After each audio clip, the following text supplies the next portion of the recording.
तर मी कुठल्या क्षणी काय बोलू शकेल आणि काय त्यातून घडेल हे काही सांगता येत नाही ना. सांगायला एक माणूस, ऐकायला एक माणूस, स्वराज्य निर्माण झालं. सांगायला एक माणूस, ऐकायला एक माणूस, महाभारत घडलं. अर्जुनाने महाभारत जिंकलं. सांगणारा एक, ऐकणारा एक. इथं काय होतंय काय राजकीय सभांना, सांगणारा एक, ऐकणारे लाख, रिझल्ट शून्य. मला कोणाचं नाव घ्यायचं नाही. सभेला खूप गर्दी होतात, टाळ्या शिट्ट्या फेटे उडवणं. मतदान किती? बरं मतदान का होत नाही? अजेंडाच काय नाही, नुसते ह्याची टिंगल, त्याची टावाळी, ह्याला टपली त्याला खपली. याच्या पुढे काय? सगळी विचारधारा एक पिढीच खपली ना. त्यापेक्षा लोकांचा जो राजकारणाचा समज आहे विनोदजी, तो आपल्याला बदलायचा आहे.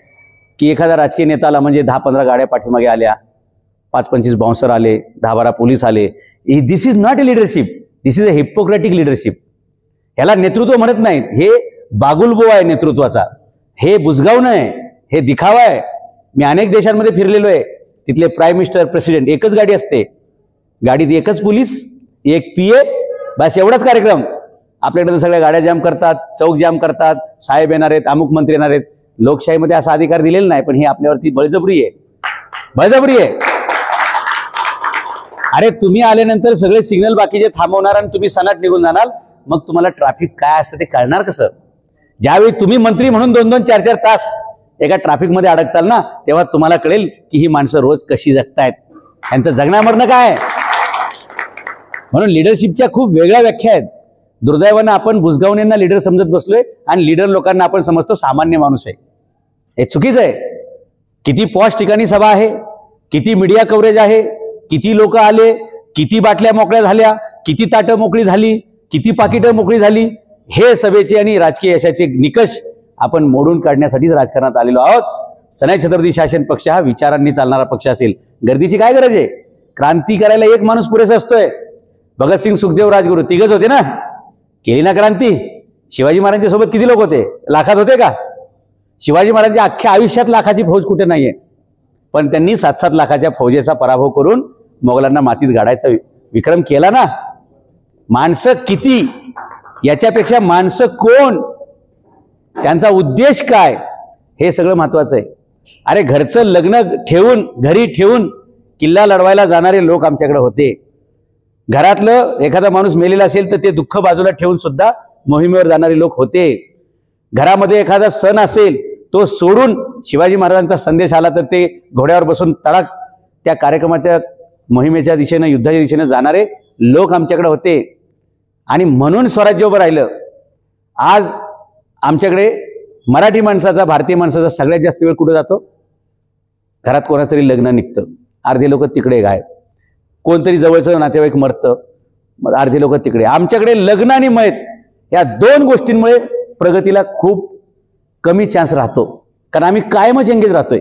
हातची महत्वाची कामं सोडून आम्हाला कुठेतरी ह्या गोष्टींमध्ये. मला सांगा, जर तुम्ही एखाद्याच्या लग्नाला गेले नाही तर लग्न करणार नाही का? असं तुमचा समज आहे का? जरा ट्रायल करून बघा. तुम्ही गैरहजर राहिले तरी तो लग्न ते राहणारच आहे. समजा एखाद्याच्या मैत्याला तुम्ही नाही जाऊ शकले, ते माणूस म्हणणार आहे का, अरे माझ्या मैत्याला आला नव्हतं, माझ्या मैत्याला आला नव्हता? तो माणूस बघायला शिल्लक आहे का? फक्त लोकांना काहीतरी वाटेल किंवा लोकांना काहीतरी बोलतील, याला जे बळी पडतात ते कधीही लीडर होऊ शकणार नाहीत. Leader is not to follow the people, leadership is people should follow you. आपल्याकडे लीडरशिप उलटी चाललेली असते. लोकानुनय म्हणजे नेतृत्व असं झालेला विषय. म्हणजे 10व्याला गेलंच पाहिजे का? तर 1001 लोक आयती मिळतात भाषण करायला. लग्नाला जायचं का? 1000 लोक आयती मिळतात तिथं भाषण करायला. अनेक गावांनी असा ठराव पास केला बरं का. मी त्या गावांचं अभिनंदन करतो. जुन्नर पासलं कोटली जवळचं गाव होतं. लग्नात कोणाचंही भाषण होणार नाही असं त्या गावाने ठरावच पास केला. चांगला निर्णय. एका गावाने असा ठराव पास केला, 6चं लग्न 6लाच लागेल. कोणीतरी अमुक तमुक पुढारी येणारे म्हणून ते 7:30-8ला लागणार नाही, कारण आलेले सगळे लोकांचं वेळ त्यात वाया जातो. असं हे क्रांतिकारी बदल गावागावात, तरुणात घराघरात झाले पाहिजेत. त्याला राजकारण म्हणतात. राजकारण म्हणजे पैसे वाटप नाही. राजकारण म्हणजे एका जातीच्या नेत्यांनी दुसऱ्या जातीवरती टार्गेट करायचं, एका धर्माच्या माणसांनी दुसऱ्या धर्माच्या माणसाला टार्गेट करायचं आणि फुकट मतं घ्यायची. याला राजकारण म्हणत नाहीत. याला वेगळा शब्द इंग्लिशमध्ये कनिंगनेस म्हणतात. याला कनिंगनेस म्हणजे कळत तुम्हाला? धूर्तपणा म्हणतात. म्हणजे तुम्हाला तुमच्या जातीचं इंजेक्शन दिलं की तुम्ही फुकट राबायला मोकळे, तुम्हाला धर्माचं इंजेक्शन दिलं तुम्ही फुकट राबायला मोकळे.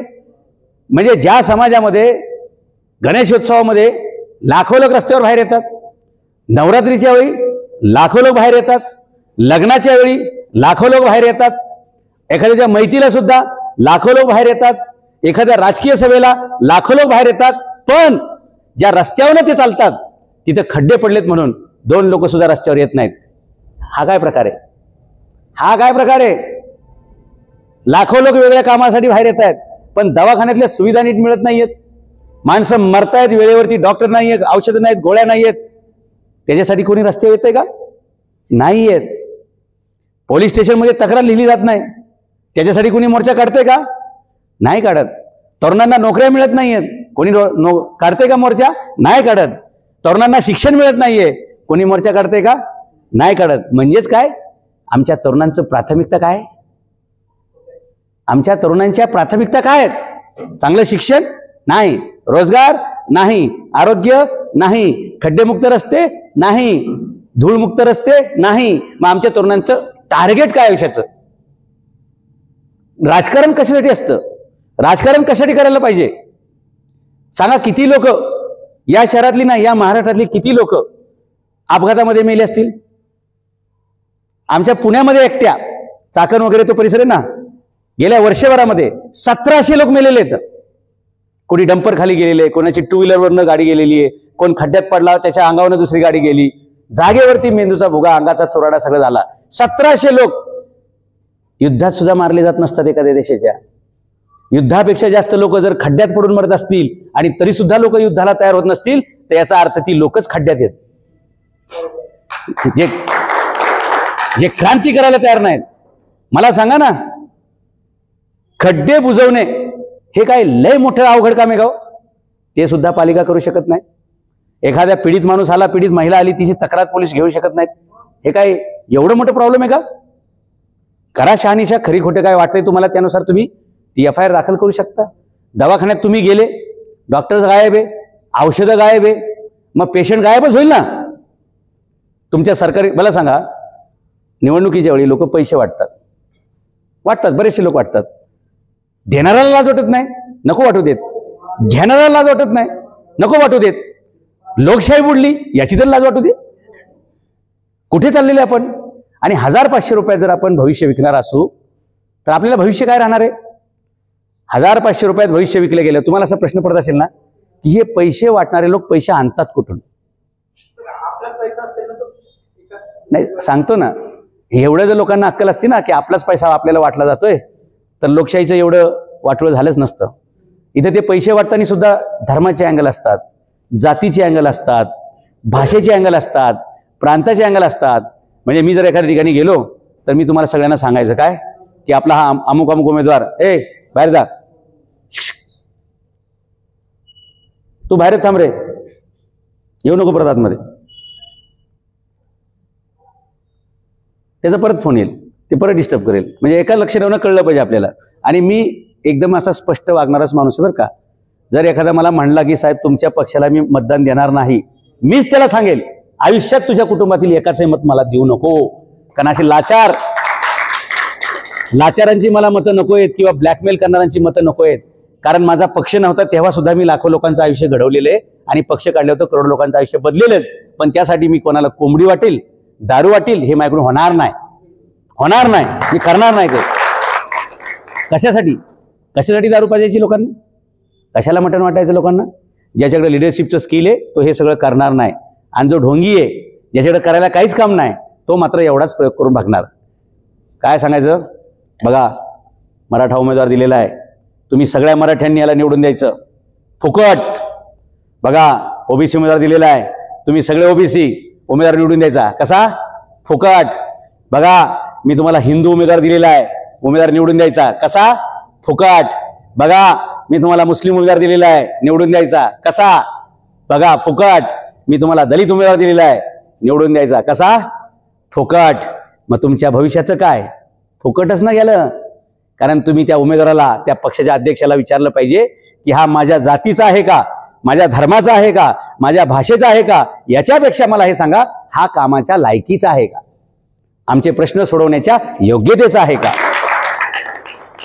युरोप अमेरिकेमध्ये हेच तर आहे ना, तिथे 40-40 वर्षाची पोरं विनोदजी राष्ट्रपती होतात, प्राईम मिनिस्टर होतात.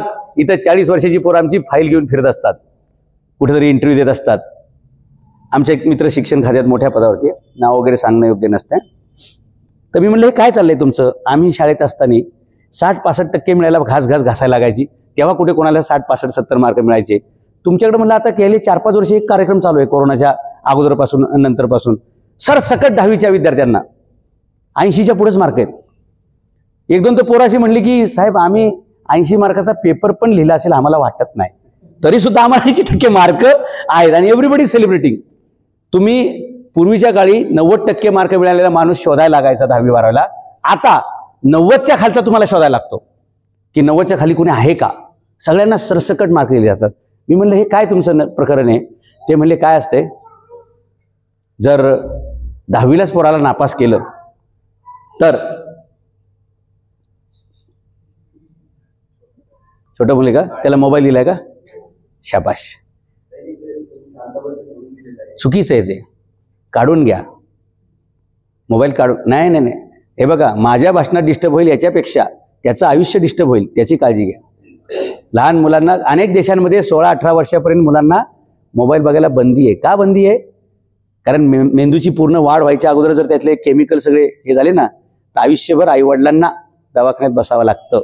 म्हणून मुलांना मोबाईलपासून आणि जमल्यास पुढाऱ्यांपासून सुद्धा लांब ठेवा.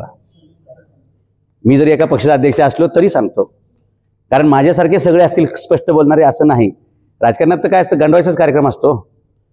तरुणांच्या खांद्यावर हात ठेवायचा, कसा आहेस बाळू, गावात असेल तर बाळू, शहरात असेल तर काय पप्पू कसा आहेस, आणि त्याच्या खांद्यावर हात ठेवायचा. तोपर्यंत ह्या नेत्याचाच माणूस कोणतरी एक फोटो क्लिक करतो, ह्याला नंतर व्हॉट्सअपवर टाकून देतो, आणि एकदा व्हॉट्सअपवर ह्याचा फोटो टाकला की परत आयुष्यभर दुसऱ्या पक्षात तो जाऊ शकत नाही. ते डीपीला ठेवून देतात पोरं. आणि एकदा म्हणून राजकारणी माणसांनी खांद्यावर हात ठेवला, त्याचं करिअर संपलं. कोणाचं? त्या पोराचं. बरेचसे राजकारणी असंच चाललंय बरं का, काम सांगू नको, प्रश्न सांगू नको, अडचणी सांगू नको, तुला फोटो पाहिजे का लगेच घे, कारण त्याला जीएसटी नाही, त्याला इन्कम टॅक्स नाही, काय नाही. तरुणांनी काय मागितलं पाहिजे? अहो, प्रदेशामध्ये कशा प्रकारचे विकास आहेत मी तुम्हाला दाखवणार आहे. 1 तारखेपासून मी सिंगापूरच्या दौऱ्यावर जाणार आहे. तिथले रस्ते कसे आहेत, तिथलं पाणी कसं आहे, हां, तिथे एकाच बिल्डिंगमध्ये सगळ्या जाती धर्माचे लोक राहतील असं आरक्षण आहे, माहिती आहे तुम्हाला. तिथे लोकसंख्या जी आहे ना, काही चिनी लोक आहेत, काही मलाई लोक आहेत, काही भारतीय लोक आहेत, काही ख्रिश्चन लोक आहेत, काही मुस्लिम लोक आहेत, काही बौद्धिस्ट लोक आहेत. तर तिथला जो फाउंडर आहे सिंगापूरचा, ली क्युन क्यू, त्यांनी असं एक धोरण काढलं. त्यांच्याकडे काय व्हायचं, जसं आपल्याकडे चाललंय ना रामा, कधी कधी हिंदू मुस्लिमची लावून द्यायची, कधी मराठा ओबीसीची लावून द्यायची, हां, कधी मराठा दलित लावून द्यायची, आणि आपण मस्त मजा करायची. आता गेले 2-4 वर्ष काय चाललंय महाराष्ट्रात? 2-4 वर्ष काय चाललंय? कुणी म्हणते तुझा गॉगल असा आहे, मग त्या गॉगलवरनं 2 दिवस टीव्हीला त्याच बातम्या. कोणतरी म्हणते गॉगलवरती, मग दुसरा म्हणतोय तुझा रक्ताळाला गॉगल, मला काय घेणं त्याचं, बरोबर. असे एकमेकाचे फक्त. आणि मला सांगा, टीव्हीवाल्यांना दुसरी काही कामं नाहीत का हो? बरं ठीक आहे, टीव्हीवाल्यांना कामं नसतील, तुम्हाला काही कामं आहेत की नाही हो? ज्या अर्थी तुम्ही बघताय म्हणून ते तसल्या बातम्या दाखवतायत. ज्या दिवशी तुम्ही असल्या बातम्या आल्या की टीव्ही बंद करताल, लक्षात येईल की टीआरपी खाली चाललाय, असल्या बातम्या बंद होती.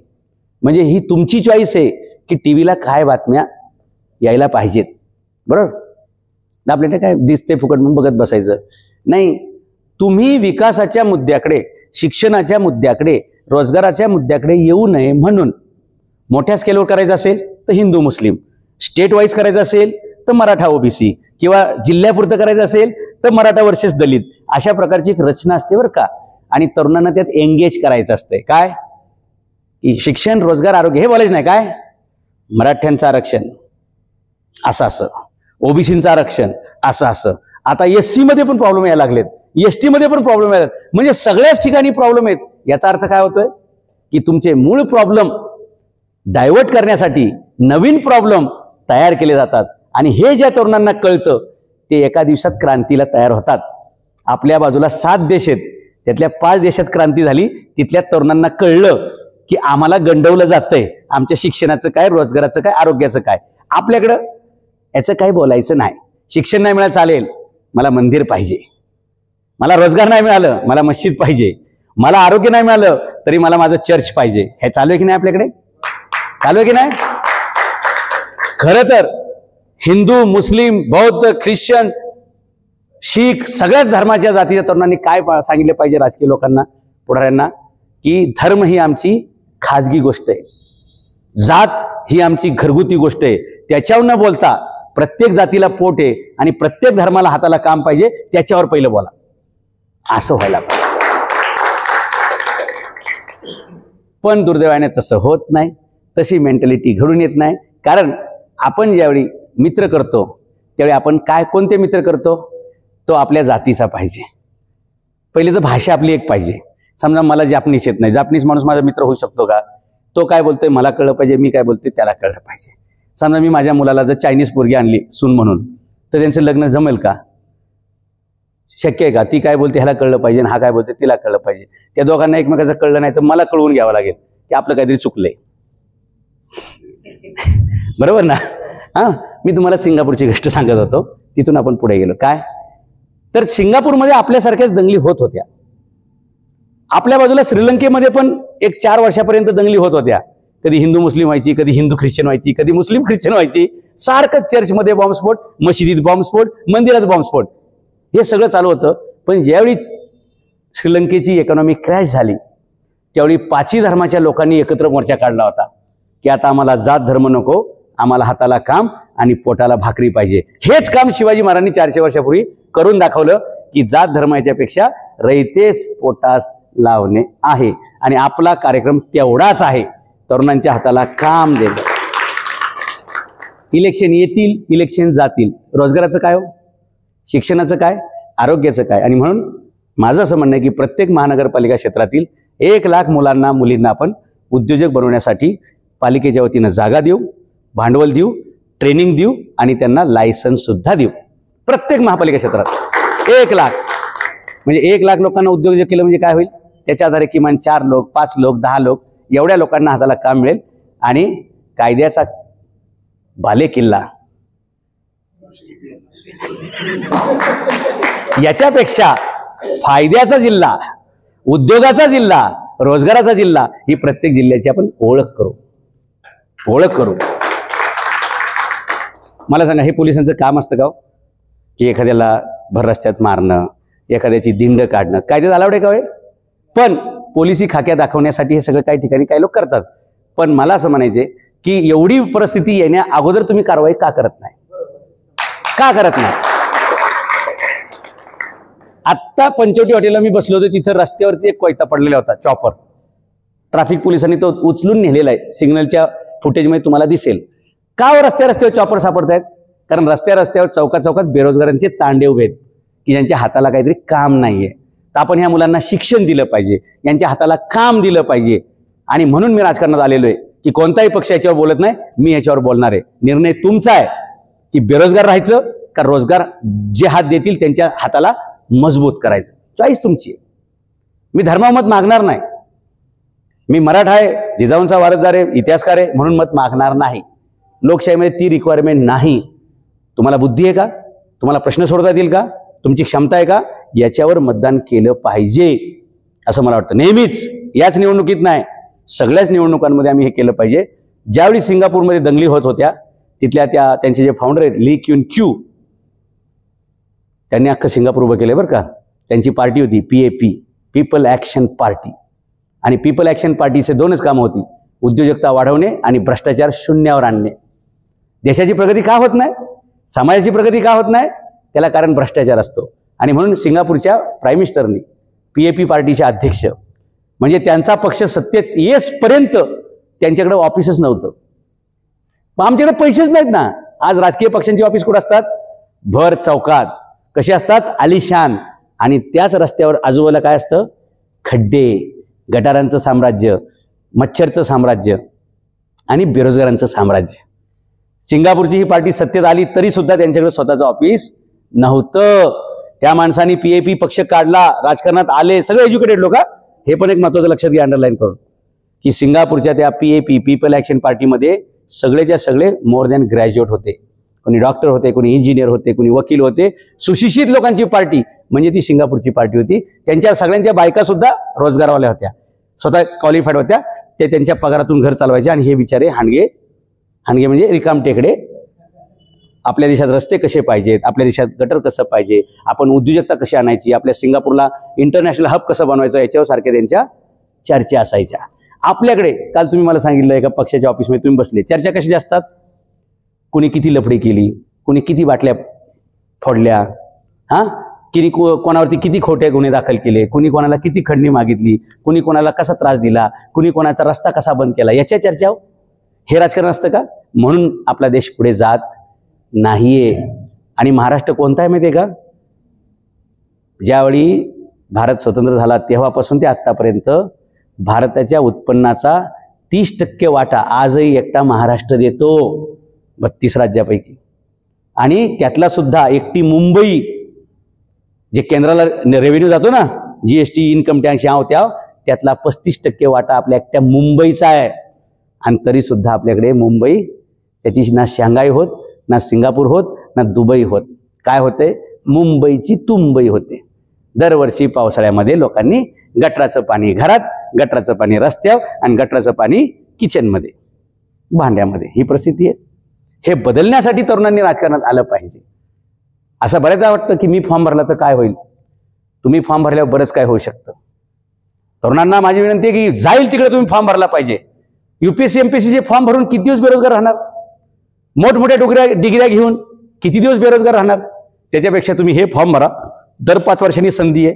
जिंकलात तर पृथ्वीचे राजा आहात, हारलात तरी पृथ्वीचा स्वर्ग करण्यासाठी मदत केली म्हणून इतिहासात नाव येईल. त्या पृथ्वीचा स्वर्ग करता नाही तुमचं त्यात नाव लिहिलं जाईल. कारण जेव्हा तुम्ही एखाद्या चांगल्या गोष्टीसाठी उभे राहता ना, त्याची दखल घेतली जाते.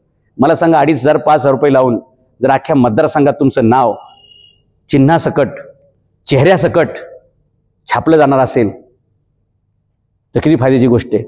समजा तुमच्या प्रभागामध्ये 50,000 वोटिंग स्लिप तयार होतात, किंवा तिथे ज्या काही मशीन असतात त्या प्रत्येक मशीनवर तुमचं नाव, फोटो असतो. मला सांगा, 50,000 लोकांनी तुम्हाला त्या मशीनवरती बघितलेलं आहे. बघा, मत कोणाला द्यायची ते माणूस ठरवेलच, पण तो देण्या अगोदर पहिलं कोण कोण उभेत, नमुने, आयटम तेवढं तर बघतो. भले ठीक आहे, मत देईल न देईल नंतर गोष्ट आहे, पण बघतो ना की राजू बाजू सावळे उभा आहे ना, शिवाजी संभाजी भोसले उभा आहे, राजाराम भिवाजी गायकवाड उभा आहे, हनुमंत रापाजी शेवाळे उभा आहे, बरोबर, विनोद नाठे उभा आहे. असं नाव तर वाचेल की नाही? मला सांगा, एवढ्या लोकांनी तुमचं नाव 2,500 रुपयात वाचलं, 50,000 लोकांनी वाचलं, तुम्हाला खर्च किती आला हो? 50,000 भागिले 2,500 करा बरं, किती पैशात तुमचं जाहिरात झाली, प्रचार झाला. बरं, सगळीकडं तुमचा बोलबाला आहे. काय नाही, फक्त एक मफलर घालायची गळ्यात आणि गल्लीगोलीत फक्त फिरायचं, मला मतदान द्या. जनसंपर्क वाढेल, लोकांचे प्रश्न कळतील, लोकांच्या समस्या कळतील, दुःख कळेल, अडचणी कळतील. लक्षात घ्या, प्रभागाचा विकास नाही होणार कदाचित तुम्ही निवडून आले म्हणून, पण तुमच्यामधून जी लिडरशिपचा विकास होईल, भविष्यात तुम्ही त्या प्रभागातले सगळे प्रश्न सोडू शकता. हा स्वतःचा विकास तरी तुमचा होईल. म्हणून लढलं पाहिजे निवडणूक. पाण्यात न पडता पोहता कसं येईल आपल्याला? पाण्यात कधीतरी पाय टाकावा लागेल, पाण्यात कधीतरी उडी टाकावं लागेल तर पोहायला येतं. परवा मी गेल्या आठवड्यात महापालिकेत गेलतो विनोदजी. एका पक्षाचा एक नेता, नेमका मी त्या अतिरिक्त आयुक्ताची हजेरी घ्यायला, आणि आता हे काय करतात, डायरेक्टच येतात ना. हे काय कोणाला विचारत नसतात नेते लोक, डायरेक्ट. काही लोक अशी लाथ मारतात दरवाजाला आणि आतमध्ये येतात. त्या जळगावला एक जण आहे कोणतरी, बरं का, मला त्यांनी मेसेज पाठवले की साहेब मी पण असं काम करतो तुमच्यासारखं, व्हिडिओ काढायचं वगैरे. पण ते व्हिडिओ कसं काढतो, कॅमेरा घेऊन आतमध्ये जातो, डायरेक्ट लाचबीत मारतो, 10-12 गुन्हे त्याच्या अंगावर दाखवलेत, आणि म्हणे मला तुमच्या पक्षात यायचंय. म्हणलं मी एक वेळ पक्ष बंद करील, पण असला मारामारी करणारा मी पक्षात घेणार नाही. हा हप्तेच गोळा करत फिरील ना, मला हप्ते गोळा करणारे लोक नको आहेत. मला स्वतःच्या कष्टाने, राजकारणात पण चांगले पैसे मिळतात बरं का, डोंट वरी. त्याचे मार्ग पण मी माझ्या कार्यकर्त्यांना शिकवणार आहे. हप्ते घेण्यापेक्षा लोकांच्या कष्टाचे पैसे घ्या, म्हणजे लोकांना त्यांची सेवा द्या, त्यांचे प्रश्न सोडवा. तुमचा घाम गळलाय ना, ते पैसे तुमच्या हक्काचे आहेत. तुमचा वेळ तुम्ही दिलाय, तुमचं ज्ञान दिलंय, ते पैसे तुमच्या हक्काचे येतं. नाही तर फक्त ह्याचं दुकान बंद करा, ह्याचं आणि बांधकाम पाडा आणि मला पैसे आणून द्या. हे राजकारणात ह्याचेच पैसे घेतात लोक बरं का. हे दारूचं दुकान बंद करा, पोलिसांना तक्रार द्यायची, मग पोलीस त्याला बोलून घेतात त्या दारूवाल्याला, हे तुझ्याबद्दल तक्रार लिहिते काय बघ, म्हणजे म्हणतो कोण आहे तक्रारदार, तो ते अमुक अमुक आहे. मग तुझं काय म्हणणं आहे? काय म्हणणं आहे म्हणजे काय? एक तर महिन्याला काहीतरी द्या खिशाला, नाही तर काय महिन्याला काहीतरी द्या घशाला. 2-4 बाटल्या फुकट द्या किंवा 5,000चं पाकिट द्या, असं चाललंय ना सगळीकडे. का दारूची दुकानं फपवले तो? या महाराष्ट्रात शाळांच्यावर लिहिलेलं असतंय विना अनुदानित आणि सरकार अमान्य, म्हणजे non granted, not recognise by government. शाळेवर काय लिहिलंय? विना अनुदानित, विना सरकारच्या मदतीशिवाय. आणि दारूच्या दुकानावर काय लिहिलेलं असते? सरकार मान्य. काय दारूला काय म्हणणे? सरकार मान्य. आणि सरकारला काय म्हणणे? सरकार मान्य दारूचे दुकान कुठं असतं? भर चौकात. आणि सरकारला मान्य नसलेली शाळा कुठं असते? कुठतरी एका कोपच्यात, आजूबाजूला कचरा कुंडी, आजूबाजूला गटार वाहते, तिथं आमची पोरं शिकणार. सांगा, ही लोकशाहीची व्यवस्था असते का? नाही. आम्ही आमच्या पिंपरी चिंचवडमध्ये एक शाळा शोधली अशी बरं का, की जी गटाराच्या बाजूला भरती आहे, 700 मुलं शिकतायत, बसायला बेंच नाही, पत्र्याची शाळा आहे, साप इंचून निघतायत, मच्छर चावतायत, सगळं काय आहे. आणि त्या शाळेला 1.5 कोटीचं बक्षीस मिळालंय. आता आमचा पुढची कारवाई ही आहे की 1.5 कोटीचं बक्षीस खाल्लं कोणी. आणि मग त्याच्यात आम्ही आयुक्त, अतिरिक्त आयुक्त हे बरोबर टप्प्यात घेणार आहोत. तुम्ही इतिहासात बघताल पुढे पुढे की पिंपरी चिंचवड महापालिकेचे किमान 80% अधिकारी जेलमध्ये दिसणार. आयुक्त, अतिरिक्त आयुक्त सकट कायद्याच्या चौकटीत. माझा काय कोणाची दुश्मनी नाही, पण मी जे राहतो ते शहर जर खड्डेमुक्त नसेल, ते शहर धूळमुक्त नसेल, ते शहरात वीज नसेल, त्या शहरात दवाखाने नसतील, त्या शहरात शाळा नसतील, तर मी ह्यांना एकच शाळा करील, यांना जेलमध्ये घालणार म्हणजे घालणार. काय प्रयोग करायचे माझ्या विरुद्ध जरूर करून बघावे. माझ्या तक्रारी पण करून झाल्या बरं का. काही आमदारांकडे करून झाल्या, काही खासदाराकडे करून झाल्या, काही आणखी नेत्यांकडे करून झाल्या. त्यांनी हातच जोडले. कोणाची तक्रार आहे? नामदेव दादांची. तेवढं सोडून बोला. हे वादळ आमच्याकडे सरकायला बसलंय, त्यापेक्षा तुमचं तुम्ही निपटा. आम्ही काय त्या भानगडीत येणार नाही. जे आहे ते कायद्यानं. एखादा आमदार मला फोन नाही करू शकत की साहेब ते असं असेल, तुम्ही त्याचा व्हिडिओ काढलाय तो डिलीट करा. मी त्याचा व्हिडिओ काढायला जाईल की तुझा काय संबंध आहे? आमदार असेल म्हणून काय झालं? आमदाराला काही घटनेने वेगळे अधिकार दिलेले नाहीत. मुख्यमंत्र्यावर सुद्धा गुन्हा दाखल करता येतो, पंतप्रधानावर पण गुन्हा दाखल करता येतो, आणि कमिशनर, कलेक्टरवर पण गुन्हा दाखल करता येतो. ही कायद्याची ताकद मला माहिती आहे, म्हणून मी कोणाच्या बापाला घाबरत नाही. तुम्ही पण घाबरायचं. तुम्हाला काय वाटतं, मंत्रालयातल्या सेक्रेटरीवर गुन्हा दाखल होत नाही का? भारतातले कितीतरी मुख्यमंत्री जेलमध्ये गेलेत. हॅलो, जयललिता गेलती की नाही जेलमध्ये? लालू प्रसाद मुख्यमंत्री होते की नाही? गेले की नाही जेलमध्ये? लालू प्रसाद केंद्रात मंत्री होते की नाही? गेले की नाही जेलमध्ये? आणि लक्षात घ्या, तुम्ही अँटी करप्शनची कारवाई, तुम्ही भ्रष्टाचाराची कारवाई एखाद्या अधिकाऱ्यावर करायची म्हणली तर कायदा कसा आहे माहिती आहे का? त्याची स्वतःची संमती घ्यावी लागते, त्याच्या वरिष्ठाची संमती घ्यावी लागते. जर तुम्हाला असं कळलं की अमुक अमुक अधिकारी भ्रष्टाचारी आहे, त्याच्यावर कारवाई करायची आहे, तर अँटी करप्शनला तुम्हाला कळवायला लागतं. अँटी करप्शन त्या महापालिकेच्या आयुक्ताला विचारते याच्यावर कारवाई करायची का, आणि तो आयुक्त त्या अधिकाऱ्याला विचारतो तुझ्यावर कारवाई करायची का, आणि मग ते अँटी करप्शनचा कार्यक्रम सुरू होतो. सांगा बरं, कधी कारवाई व्हायची? म्हणजे ज्याने बलात्कार केलाय त्यालाच विचारायला जायचं पोलिसांनी, तुझ्यावर कारवाई करायची का? तो म्हणेल का मला कारवाई करा? किंवा एखाद्याने खून केलाय त्यालाच विचारायचं, तू खून केलेला आहे तुला पकडू का? तो म्हणेल का मला पकडा, या मला पकडा. मग ह्याला पर्याय, अँटी करप्शनच्या नादात जाऊच नका. रंगे हात पकडून पण काय होत नाही, कारण जे पकडतात त्यांचे हात पण रांगतात. ओके, अँटी करप्शन हे नाव डेंजर आहे. याचं नाव जरी अँटी करप्शन असलं तरी ते अँटी करप्शन आहे, म्हणजे आणखी करप्शन आहे ते. आजपर्यंत भ्रष्टाचारात पकडलेले किती लोक सिद्ध झाले हो? म्हणजे लाच घेताना पकडले, काय होत नाही. ते लाच घेतणारे वर आणखी पैसे देतात की मी 100 कोटी लुटले, 10 कोटी तुम्हाला ठेवा, क्लीन चिट. मोक्कामधले लोक निर्दोष सुटतात. अजून काय सांगू तुम्हाला? त्यासाठी तुमचा महापौर पाहिजे, तुमचा मुख्यमंत्री पाहिजे. तू महापौर हो, मला मुख्यमंत्री कर. स्वतःचा पक्ष लागतो, निवडणूक प्रक्रियेतून पुढे जावं लागतं. प्रशासनाला चालवणारे हे राज्यकर्ते असतात, ते राज्यकर्ते आपण व्हायला पाहिजे. म्हणून तर मी तुम्हाला सांगितलं ना तरुणांना की तुम्ही राजकारणात या, निवडणूक लढा. किती मतं पडतील हे सोडू नका हो, पण तुमच्यामुळे कोणतरी पडेल, तुमच्यामुळे कोणतरी पडेल, आणि तुमच्यामुळे कोणतरी एक चांगला माणूस निवडून यायला मदत मिळेल, म्हणून ती मदत करा. सज्जन माणसं निवडून येण्यासाठी मदत करा. आम्हाला काय करायचे, कोण निवडून गेलं काय, असे लोकांची भूमिका आहे बरं का. जोपर्यंत माझ्या बिल्डिंग पर्यंत येत नाही मी कुठल्या भानगडीत पडणार नाही. बरं, बिल्डिंग पर्यंत मॅटर आला, गटराचा, रस्त्याचा, खड्ड्याचा, आगीचा, तो म्हणतो नाही बिल्डिंग पर्यंत आले, माझ्या फ्लोअर पर्यंत येईल तेव्हा बघेल मी. माझ्या फ्लोअर पर्यंत येतो, मग तो म्हणतो नाही माझ्या घरापर्यंत येईल तेव्हा बघतो काय करायचं ते. घरापर्यंत आल्या तो म्हणतो नाही दरवाजापर्यंत आले ना, घरात कुठं आलंय? मग त्याच्या किचनला आग लागते तरी तो काय म्हणतो, अरे किचनला आग लागली आहे, बेडरूम मध्ये काय आलं तेव्हा, हॉल तर ओके ना आपला. एवढे शांत लोक आहे. म्हणून मगाशी विनोदजी म्हटले ते मला आवडलं बरं का, की आपण स्वतंत्र कसं झालं याचा जास्त अभ्यास करू नका, आपण मरायला गुलामीत गेलो कसे पहिले याचा अभ्यास करा, याचा पहिला अभ्यास करा. आणि आपली लोकशाही का बरबाद होत चालली याचा पहिला अभ्यास करा ना. कोण निवडून जातं ह्याचा अभ्यास काय करायची गरज आहे. तुम्हाला माहिती आहे मटन चिकन दारू ताटली बाटली, कोणत्याही पुढाऱ्याच्या सभेला गर्दी होत नाही माहिती आहे का तुम्हाला. कोणताही नेता किती मोठा असो, तो प्राईम मिनिस्टर असो, मुख्यमंत्री असो, आमदार खासदार मंत्री असो, गर्दी होत नाही. मग गर्दी करण्यासाठी काय करावं लागतं.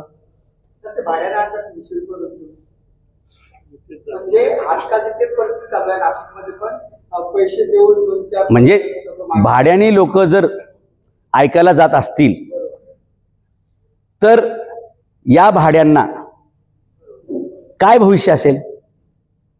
स्वतःचं भविष्य 300-500 रुपयात जर लोक, म्हणजे काय थोडक्यात काय सांगायचं, जाऊ दे ठीक आहे, ते भाड्यानेच आणतात सगळीकडे. ते प्रवासाचे पैसे द्यावे लागतात, टेम्पोचे रिक्षाचे बसचे पैसे द्यावे लागतात, वरून त्यांना 300-500-1000 रुपये द्यावे लागतात, वरून त्यांना खायला द्यावं लागतं, वरून त्यांना प्यायला द्यावं लागतं, आणि वरून त्यांची मर्जी संपादन करावी लागते. नाही तर परच्या वेळी ते येत नाहीत. असे सगळे बेरोजगारांना ते गोळा करतात आणि हे लोक सभेला जातात. सभेला फक्त तुम्हाला डोकी दिसतात आणि त्यातले ठराविक ठिकाणी आहे ना प्रत्येक 10-20 माणसामागं माणसं पेरलेली असतात. जसं एक पोलीसवाले आपल्यामध्ये बसलेले आहेत बरोबर, आणि पोलिसांचं एक काम असतं. तुम्ही पण पोलीसमधलेच आहे ना. नाही तुम्ही पोलीसमधले नाही, कोण आहेत पोलीसमधले, कोण आहेत. कोण म्हणणार बरं मी डीबीचा माणूस आहे गुप्तर खात्याचा माणूस, काय साहेब असं बोलायचं नसते. फक्त एवढी शांतपणे ऐकायचं यांचं काय चाललंय. रिपोर्ट द्यायचा असतो गृह मंत्रालयाला की यांच्या सभेला एवढे लोक आलते, त्यातले सज्जन होते, काय प्रॉब्लेम नाही, बरोबर ना. असंच रिपोर्टिंग असते. तर हे सभेला लोक आणली जातात. मध्ये मध्ये असे 10-20 लोकांमध्ये एक माणूस बसवलेला असतो पेरून बरं का, की साहेबांनी काहीतरी बोललं की शिट्ट्या फुगायच्या, साहेबांनी काय बोललं की टाळ्या वाजवायच्या, आणि लोकांना वाटलं म्हणजे काय जोरात सभा झाली. आणि ज्यावेळी ती सभा संपते, ज्यावेळी कॅमेरावाले विचारतात कोणाच्या सभेला तुम्ही आलते, माहीत नाही. काय ऐकलं भाषण सांगता येत नाही, बरोबर. किती पैसे मिळाले, आमचं 1000 रुपये ठरले होते पण 500 आम्हाला अजून मिळाले नाही म्हणून आम्ही थांबलेलो आहे. हे असे सगळे तुम्ही अनेक फुटेज बघितलेल्या असतील. हे लोकशाही अस्तित्वाकडून आस्थाकडे चाललेली आहे याची ही सगळी गणित द्योतकं असं आपल्याला म्हणता येईल. हे वाचवण्यासाठी तरुणांनी राजकारणात आलं पाहिजे. 10 वर्ष UPSC MPSC परीक्षा करून तुमच्या हातात काही लागणार नाही, 30 वर्ष शिकून पण तुमच्या हाताला काय लागणार नाही, पण एक 5 वर्ष मेहनत करून तुमच्या हाताला बरंच काही लागू शकतं. मी तुम्हाला पिंपरी चिंचवडमधला एक किस्सा सांगणार होतो. मी त्या अतिरिक्त आयुक्ताची हजेरी घ्यायला त्या शाळेच्या संदर्भातच गेलतो की गरिबांची 700 मुलं खाली बसून शिकतायत. साप विंचूर मच्छर गटर, मध्येच लाईटचा पोल, एखादं पोरगं करंट लागून मरू शकतं, त्याच्यातच त्या घसरगुंड्या फाटलेल्या होत्या, एखाद्या मुलाच्या डायरेक्ट पाठीमागच्या भागातच काहीतरी घुसू शकतं. अशी सगळी भयानक परिस्थिती होती. पत्र्याची शाळा वगैरे सगळं ते त्याला सांगायला गेलतो. ते बरीच कारणं सांगत होता, या त्यावेळी एका पक्षाचा नेता आला. आता त्याला शिवसेनेचा नेता म्हणणं मला काही योग्य वाटत नाही, कारण तो दर निवडणुकीला पक्षच बदलतो, जिकडं तिकीट मिळेल तिकडं घुसतो. त्यामुळे त्याला कुठला पक्ष आहे असं मला म्हणता येणार नाही. ती सगळं असं होता सगळा विषय. तर तो मला म्हणे की काय तुमचं सगळं चांगलं चाललं होतं, तुम्हाला भेटायला लोकांना अपॉइंटमेंट घ्यावी लागायची, आणि एवढं सगळं तुमची प्रसिद्धी होती, तुमचं उत्पन्न चांगलं होतं, देश विदेशात तुम्ही भाषणं करायचे, एवढी तुम्ही पुस्तकं लिहिली, आम्ही सगळे तुमचा सन्मान करतो, तुम्ही कशाला राजकारणाच्या दलदलीत आले, या राजकारणाच्या गटारात कशाला उतरले तुम्ही, बरं का. तुमचं एवढं सगळं चांगलं चाललं होतं, त्याचं सगळं ऐकून घेतलं. मी म्हटलं मग या गटारात गेले 30 वर्ष तुम्ही का लोळताय. जर हे गटार आहे तर तुम्ही का लोळताय, जर हे खराब गोष्ट आहे तर तुम्ही का करताय. म्हणजे लोकांनी, चांगल्या लोकांनी राजकारणात येऊ नये याच्यासाठी यांचे फंड आहेत की राजकारणात मारामाऱ्या कराव्या लागतात, राजकारणात 2 नंबरचे धंदे करावे लागतात वगैरे असं आपल्याला सांगून भीती घालतात. तर खरं तर तशी काही गरज नाही. सिंगापूरच्या प्राईम मिनिस्टरचा पगार, सिंगापूरच्या प्राईम मिनिस्टरचा पगार, जे सिंगापूर नाशिकपेक्षा छोटं आहे. अख्खा देश, राज्य नाही म्हणत, अख्खा देश सिंगापूर, मुंबई, ठाणे, पुणे अशा कुठल्याही जिल्ह्यापेक्षा छोटा आहे. त्यांच्या प्राईम मिनिस्टरचा पगार किती असेल हो. आपल्या महापौरचा किती असेल, कमिशनरचा किती पगार असेल आपल्या, 2.5-1 लाख रुपये असतो, 2-2.5 लाख रुपये. सिंगापूरच्या प्राईम मिनिस्टरचा पगार अमेरिकेच्या राष्ट्रपतीच्या दुप्पट आहे, दुप्पट. कशासाठी, जी काही योजना लावताल ती देशाला पुढे नेणारी योजना करा. भ्रष्टाचार करायची गरज पडणार नाही. तुम्हाला घर फुकट मिळेल, तुम्हाला चांगला पगार मिळेल, पण भ्रष्टाचार केला तर जेलची हवा खावी लागेल. आपल्याकडे कसं माहितीये का, कमिशनरला महापौरला बंगला फुकट, गाडी फुकट आणि भ्रष्टाचार केला तरी फुकट. मग कोण चांगलं काम करेल बरं? म्हणून आम्हाला चांगला कायद्याचा लगाम खेचावा लागेल. जो जो भ्रष्टाचार करेल त्याला जेलमध्ये घालावं लागेल आणि जो जो चांगलं काम करेल त्याला प्रेरणा प्रोत्साहन द्यावं लागेल. चांगले लोक प्रशासनात आले पाहिजेत, तसेच चांगले लोक राजकारणात सुद्धा आले पाहिजेत. तिकडे जर एखादं चांगलं काम केलं, सरकारला काही नफा झाला तर त्याचे 10% ज्याच्यामुळे फायदा झाला सरकारचा त्याच्या खात्यात जमा होतात. टॅक्स फ्री आपण इकडे चालू करणार आहे की जो जो सरकारचे पैसे वाचवेल, जो जो जनतेचे पैसे वाचवेल आणि चांगले उपक्रम आणेल त्याला त्याचं 10% बक्षीस. समजा सरकारचा महापालिकेचा फायदा 100 कोटीचा केला तर 10 कोटी त्या अधिकाऱ्यालाच आपण देऊन टाकू. ऑफिशियली सत्कार करून चेक देऊ. आता काय चाललंय, 100 कोटीचा पालिकेचा घाटा आणि 10 करोड रुपये हा घेऊन जातो. बुडले कोणाचे 100 कोटी? जनतेचे. खराब रस्ते, खराब पूल, खराब दवाखाने, डुप्लिकेट औषधं, बरेच प्रकार आहेत त्याच्यात. भ्रष्टाचाराचे तुम्हाला एक नमुने किस्से सांगितले ना तर तुम्ही हादरून जाताल. आमच्याकडे एक ITI कॉलेज आहे, ITI मोरवाडे ITI म्हणतात त्याला. ITI म्हणजे काय, टर्नर फिटर वेल्डर असले छोटे छोटे कोर्स तिथे शिकवले जातात. वेल्डिंग फिल्डिंग हे ते.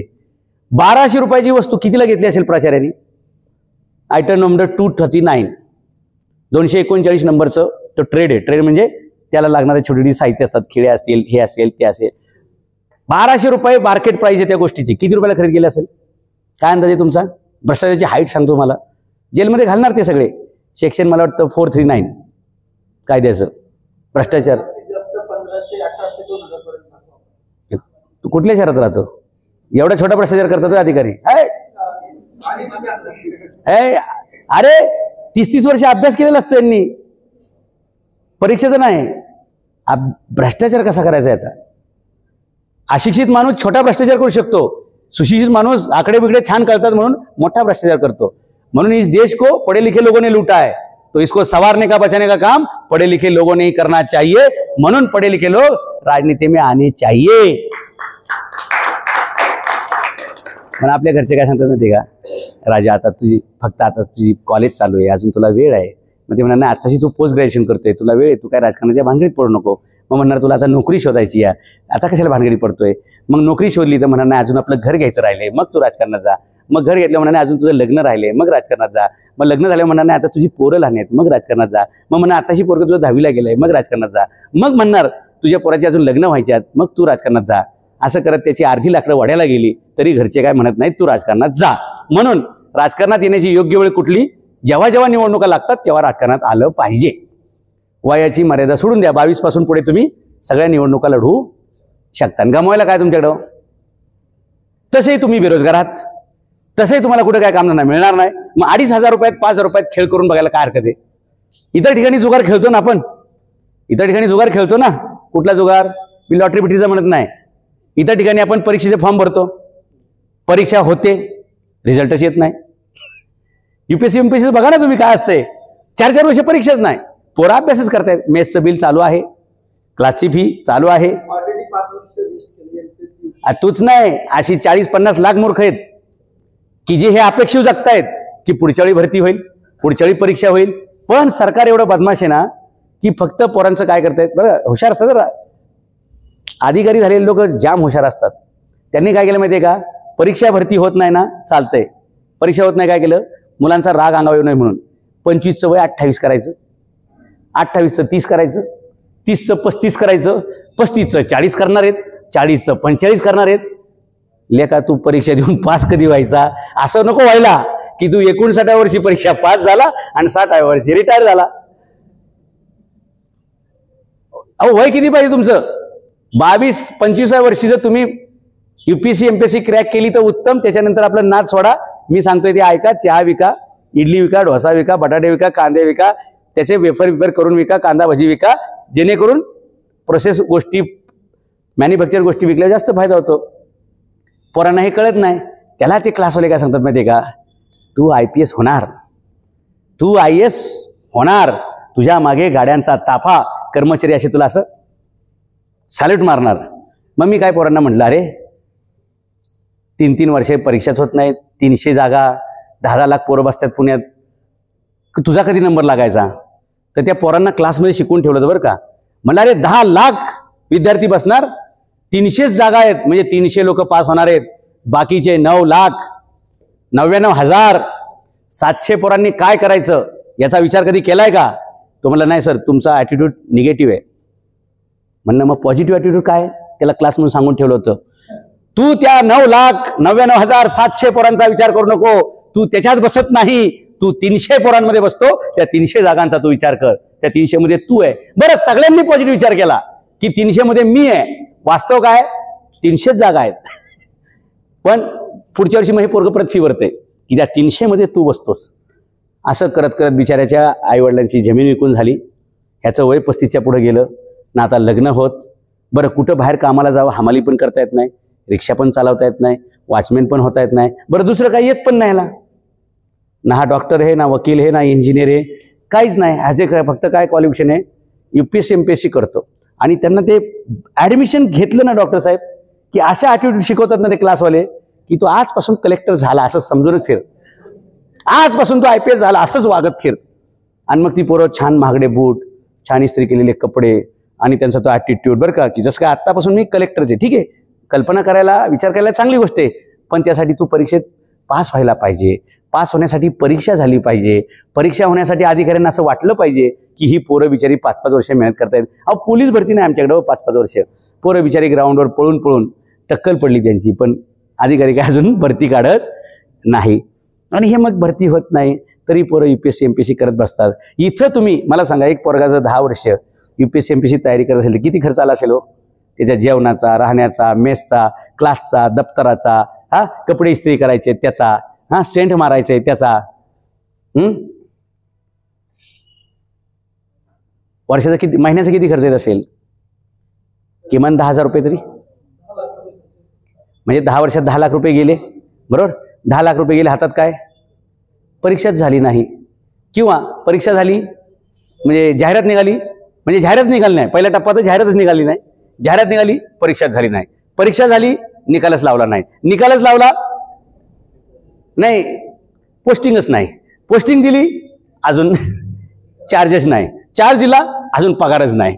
मग ह्या सगळे टप्पे कधी पार करणार तुम्ही? त्यापेक्षा जास्तीत जास्त पोरांनी इकडे यायचं. बरं, तुम्ही शिकलेलात, UPSC MPSC मध्ये तुम्हाला राज्यसभा म्हणजे राज्यशास्त्र, नागरिकशास्त्र सगळं माहिती आहे. भरा फॉर्म तुम्ही कच्चून बघा, टांगे पलटी होतात का नाही मोठमोठ्यांचे. तुम्ही फक्त लढायची तयारी ठेवा. तुम्हाला निवडून आणायची तयारी माझी, जबाबदारी माझी. एक एक ट्रिक, एक एक फॉर्म्युला असा मी सांगेल ना की भल्या भल्याची भंभेरी उडेल. आणि प्रचाराला जास्त लोक कशाला पाहिजे तुम्हाला सांगा बरं? तुम्हाला सगळ्यांना माहिती आहे की विकतच लोक असतात. आपणच बोंबलत फिरायचं. काही लोकांच्या प्रचाराला 50-100 लोक दिसतात, पण लक्षात ठेवा, ना ते त्यांचे कार्यकर्ते आहेत, ना त्यांचे मित्र आहेत, ना त्यांचे हितचिंतक आहेत. ते सगळे पगारी भाडोत्री आणलेले लोक आहेत. ते आपल्या मतदारसंघातले कुणी, आणि मतदारसंघातलं कोण नसतं त्या प्रचाराला, कारण एकमेकाचे डोळे ठेवून असतात. कोण कोणाच्या प्रचारात फिरतोय जरा त्याचं बघूया. बरोबर ना?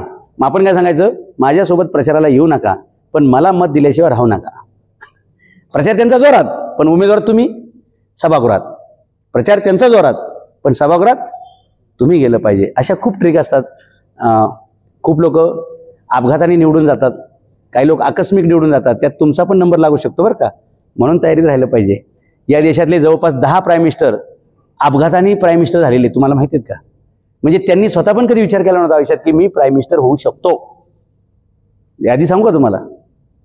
मग जर लोक अपघाताने, अनायासे, किंवा आपण असं म्हणू अनपेक्षितपणे जर प्राईम मिनिस्टर होत असतील, तर तुम्ही अनपेक्षितपणे नगरसेवक नाही होऊ शकणार का? पण त्यासाठी फॉर्म भरावा लागेल. राजकारणात युवकांना एवढी मोठी संधी आहे, पण त्यांनी तिकडे येऊ नये म्हणून काय काय फिरवतात माहिती का राजकारणी लोक? ते लय अवघड असते. सकाळी 7ला घर सोडावं लागते, रात्री 11पर्यंत फिरावं लागते, घरच्या बायका पोरांची तोंड बघता येत नाही, आईबाप मेले का जगली हे बघता येत नाही, समाजाचे लय प्रश्न सोडवायला लागतात, वगैरे वगैरे वगैरे. जेणेकरून तुम्ही असं म्हणलं पाहिजे, अरे एवढं अवघड असेल ना, आपलं बरं आहे, हे भानगडीत नको जायला. जेणेकरून वाईट वाईट चित्र दाखवलं ना, मग तुम्ही तिकडे फिरकणार नाही. ते असं सांगतात का की एक हात हाणला तर 100 कोटी रुपये मिळतात, एक भानगड केली तर 10 कोटी रुपये मिळतात, एक गडबड केली तर डिफेंडर गाडीला दारात उभी असते, without GST, without any bill. Defender गाड्यांचं चालू आहे ना आता. कॉन्ट्रॅक्टरची गाडी म्हणजे कॉन्ट्रॅक्टरच्या नावावर, आणि आमदार मंत्री घेऊन फिरतात. आणि सगळ्या महागड्या गाड्या. तुम्ही कसा फोटो काढायचा RTOसाठी ॲप असतं ना, त्यावर लगेच कळतं कोणाच्या नावावर कोणाची गाडी आहे. मंत्र्यांकडे महागड्या गाड्या असतात, त्यांच्या नावावर नसतात. मग ते येतात कुठून? आमदार पण तसंच, नगरसेवक पण तसंच. कुठून येतात? हे बिल्डरांच्या नावावर असतात. मग हे सांगतात का की एकदा नगरसेवक झाल्यावर 30 कोटी रुपये मिळतात, एकदा आमदार झाल्यावर 500 कोटी रुपये मिळतात? हे तुम्हाला सांगितलं तर तुम्ही राजकारणात येताल ना. त्यापेक्षा हे चित्र नाही सांगायचं. मग काय सांगायचं? लय अवघड असते, लय मारामाऱ्या करायला लागतात, लय पैसे वाटप करायला लागते, रात्रीचा दिवस करायला लागतोय, आई मिली तरी हजेरी राहता येत नाही, बायको पळून गेली तरी कोणाला सांगता येत नाही. आहेत ना अशा काही गोष्टी. काहींच्या पोरी पळून गेल्या, काहींच्या बायका पळून गेल्या, काहींची पोरं घर सोडून गेली की आमच्या वडील घरीच नसतात, काहींची आईबापाने सोडून दिलं की बाबा हे आपलं कामच नाही, हे झालंय आमदार, झाले नगरसेवक, पण याला वळवून टाकून द्या. अशी काही लोकांची परिस्थिती झालेली आहे. कारण दिवस रात्र फक्त राजकारण राजकारण. ऍक्च्युली हे राजकारण नसतं बरं का. दिवसभर फक्त गोळा करणे गोळा करणे गोळा करणे आणि संध्याकाळी फक्त काय. आता हे जे सगळं केलेलं आहे ते निस्तरायचं कसं? म्हणून कधी रात्री 5,000ची, कधी 10,000ची टेन्शनमध्ये असतात राजकारणी लोक. जो उशिरा उठेल समजायचं तो राजकारणी नाही, तो फ्रॉड आहे, तो भ्रष्टाचारी आहे किंवा तो चुकीच्या पद्धतीचं काम करतो. ज्याला सूर्योदय कळत नाही तो मतदाराच्या आयुष्यात सूर्योदय आणू शकत नाही. जो रात्री उशिरापर्यंत जागतो समजायचं की याच्या मतदारसंघात राहणाऱ्या लोकांना झोप काही येऊ देणार नाही, झोपच उठणार, असले उलटे पालटे उद्योग करणार. हे सगळी लक्षणं तुम्हाला समजून घेता आली पाहिजेत. हे राजकारण फायद्याचं तुम्हाला कोण सांगेल? समजा एखाद्याच्या मुलीचं लग्न असेल, ठरवायचं असेल तर तो त्या मुलीचं सगळं काय सांगणार? पॉझिटिव्ह सांगणार ना. 10वी नापास असेल तर 10वी नापास म्हणणार का? 9वी पास आहे. पॉझिटिव्ह करायचं असतं ना. आणि मुलाचा बाप असेल तर काय सांगणार? तो बेरोजगार असं सांगणार का? नाही, हा हायली क्वालिफाईड आहे, आत्ताच MBBS झालेला आहे, आत्ताच लॉ झालेला आहे, आत्ताच त्यांनी अमुक अमुक झालेला आहे, म्हणजे बेरोजगार असं सांगायचं का? हे पॉझिटिव्ह आहे की नाही? तसंच मतदाराला पण हे सगळं पॉझिटिव्ह सांगत असतात. ॲक्च्युली खरं काय सांगायला पाहिजे? जे वास्तव आहे ते सांगितलं पाहिजे. लाज वाटली पाहिजे आपल्या सगळ्यांना की 75 वर्ष झालं आपण काय करतोय? वॉटर गटर मीटर ह्याच्यावरच आहे ना. आहे का नाही? पुढे काय आहे का आपलं? सांगा बरं. रस्त्यांची अवस्था बघितली का तुम्ही?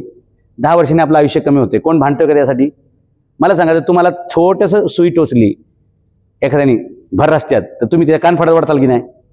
त्याचा जीव घेताल की नाही? समजा एखाद्याने ब्लेड मारलं तुम्हाला जातात रस्त्यात, तुमच्या इथं ब्लेड मारू किंवा कुठेही मारू, रक्त आलं तुमचं, तुम्ही त्याला सोडताल का हो? कदाचित असा मोठा दगड घेऊन त्याच्या डोक्यात घालताल. मला हात लावतोस, मला चाकू मारतोस, मला ब्लेड मारतोस, सुई लावतोस, तुम्ही हे करताल. पण तुमचं आयुष्य 10 वर्षांनी कमी होते फुफ्फुसात धूळ गेल्यामुळे. काय तुम्ही भांडला कोणाशी? रस्त्यात गाडी तुमची उलटी पलटी झाली म्हणून तुमचा शेजारी मेला, एखादा मित्र मेला, तुमच्या घरातला कोण मेला म्हणून तुम्ही कधी भांडलाच? ज्या कॉन्ट्रॅक्टरने रस्ता खराब केला त्याच्यावर सदोष मनुष्यवधाचा गुन्हा दाखल कधी केला तुम्ही? नाही साहेब, असते मोठ्या मोठ्या शहरात असे छोट्या छोट्या घटना घडत असतात असं म्हणून तुम्हाला मानसिकरित्या खच्चीकरण केलं जातं आणि तुम्ही म्हणता नाही याचं होत असतं तर काय करायचं. म्हणून मैतीला पुढाऱ्यांना यांना बंदी केली पाहिजे आणि लग्नात सुद्धा याला बंदी केली पाहिजे. लग्न आणि मैती याच्यात पुढारी दिसला नाही पाहिजे असे ठराव आपण गावागावात पास करू. बघा राजकारण सरळ दिशेने जाते की नाही. पुढाऱ्याचं काम लग्न आणि मैती नसतंय, पुढाऱ्याचं काम लोकांचे प्रश्न सोडवणं असतंय. प्रश्न सोडव लोकांचे. ऍक्च्युली भारतात परदेशामध्ये ना solving the problem of the people is politics आणि इंडियामध्ये कसं असतं creating the problem for the people is politics. परदेशामध्ये प्रश्न सोडवणं हे पॉलिटिक्स असतं, आपल्याकडे प्रश्न तयार करणं हे पॉलिटिक्स असतं. मला सांगा, ट्रॅफिक मुक्त होऊ शकत नाही का हो? खड्डेमुक्त रस्ते होऊ शकत नाही का हो? औषधयुक्त डॉक्टरयुक्त दवाखाने होऊ शकत नाहीत का हो? गुन्हेगारी मुक्त समाज होऊ शकत नाही का हो? पण गुन्हेगारी राजकारणाला पाहिजे, ट्रॅफिक राजकारण्यांना पाहिजे का? तर लोकांनी आमच्याकडे मोर्चा काढू नये, ट्रॅफिकमध्ये वेळ घालवावा. बरं तुम्ही बंड करू नये, तुम्हाला राग येऊ नये म्हणून तुम्हाला सोयी दिल्यात काही. ट्रॅफिक लागलं तरी तुम्ही काय करता? लगेच डेटा ऑन करता. इकडे रील बघ, तिकडे यूट्यूब बघ, तिकडे फेसबुक बघ, तिकडे इंस्टाग्राम बघ. त्याच्यात 4 तास गेले तरी तुम्ही काय तक्रार करता का? तक्रार नाहीची आपली. आपण काय म्हणणार? तुमची भूमिका स्पष्ट करण्यासाठी ते काय करतात? तुमचं सगळं म्हणणं सर बरोबर आहे हो, पण आपल्या देशाची लोकसंख्या खूप मोठी आहे ना, त्याच्यामुळे ट्रॅफिक तर होणारच, गाड्या तर असणारच. मग सिंगापूरची डेन्सिटी, सिंगापूरची घनता, व्यक्तींची घनता, माणसांची घनता 1 किलोमीटरमध्ये आपल्याकडे जर 100 लोक राहत असतील, किलोमीटर म्हणतो मी, घरं पकडली तर सिंगापूरमध्ये 800 लोक राहतात. म्हणजे आपल्या 8 पट त्यांची डेन्सिटी आहे, तरीसुद्धा त्यांच्याकडे ट्रॅफिकची मचमच नाही, पार्किंगची फाईन नाही. माणूस कार्यक्रमाला आला, 5 मिनिटात फोन घ्यायला बाहेर गेला, गाडी गायब. सगळीकडे बोर्ड दिसतात, नो पार्किंग नो पार्किंग. मग तुम्ही पार्किंग झोन कुठे केलेत हे दाखवा. गाडी घेताना आमच्याकडून गाडीचे पैसे घेतले, रोड टॅक्स घेतला, वरून टोल टॅक्स घेता आणि वरून टोले आम्हालाच. गाडी इथं का लावली? आता परवा पण मी एका कार्यक्रमाला गेलतो, उपमुख्यमंत्र्यांचा जनसंवाद. कधी? इलेक्शन आल्यावर. 5 वर्ष काय असतो? बिल्डरांशी संवाद. 5 वर्ष काय असतं? कंत्राटदारांशी संवाद. निवडणुका आल्यावर जनसंवाद. त्या कार्यक्रमाला मी गेलो. पोलिसांचीच गाडी लागली होती. पोलिसांच्याच गाडीच्या पाठी मी गाडी लावली. 1-2 तासांनी आमचं काम झाल्यावर बाहेर आलो. गाडी गायब. म्हणलं गाडी कुठे आहे? RTOवाल्याने उचलून नेली आहे. त्याला ते काय रिंग बिंग लावून. बरं म्हणलं ठीक आहे. म्हणलं कोण आहे RTO इन्स्पेक्टर? ते म्हणले अमुक. म्हणलं साहेब किती वर्ष झाली सर्व्हिस तुमची? त्याच्या लक्षात आलं काहीतरी गडबड होणार आहे. किती दिवस सर्व्हिस झाली? हां अमुक. म्हणलं काय सर तुमचा काय प्रॉब्लेम आहे? म्हणलं माझी गाडी पोलिसांनी उचलून नेलेली आहे आणि विशेषतः पोलिसाच्या गाडीला बाजूला गाडी माझी लावली होती, त्याच्या गाडीच्या मागे होती. जर माझी गाडी इल्लीगल पार्किंग असेल तर जे पोलिसांची गाडी तिथे इल्लीगल उभी होती त्याच्यावर पण फाईन लावली पाहिजे. ते म्हणले तुमच्या गाडीचा नंबर सांगा, आणून देतो. विनोदजी गाडी आणून देतो. आणि आणली सन्मानपूर्वक. मी गाडीत बसलो आणि घरी आलो. कायदा तुम्हाला माहिती असेल तरच तुमचा फायदा होणार आहे. कायदा माहीत नसेल कायम लॉस होणार आहे. कायम लॉस होणार. आपण काय कशाला भांडायचं? पोलिसांशी भांडायची तुम्ही हिंमतच करू शकत नाही ना. आपल्यावर गुन्हा दाखल करतील.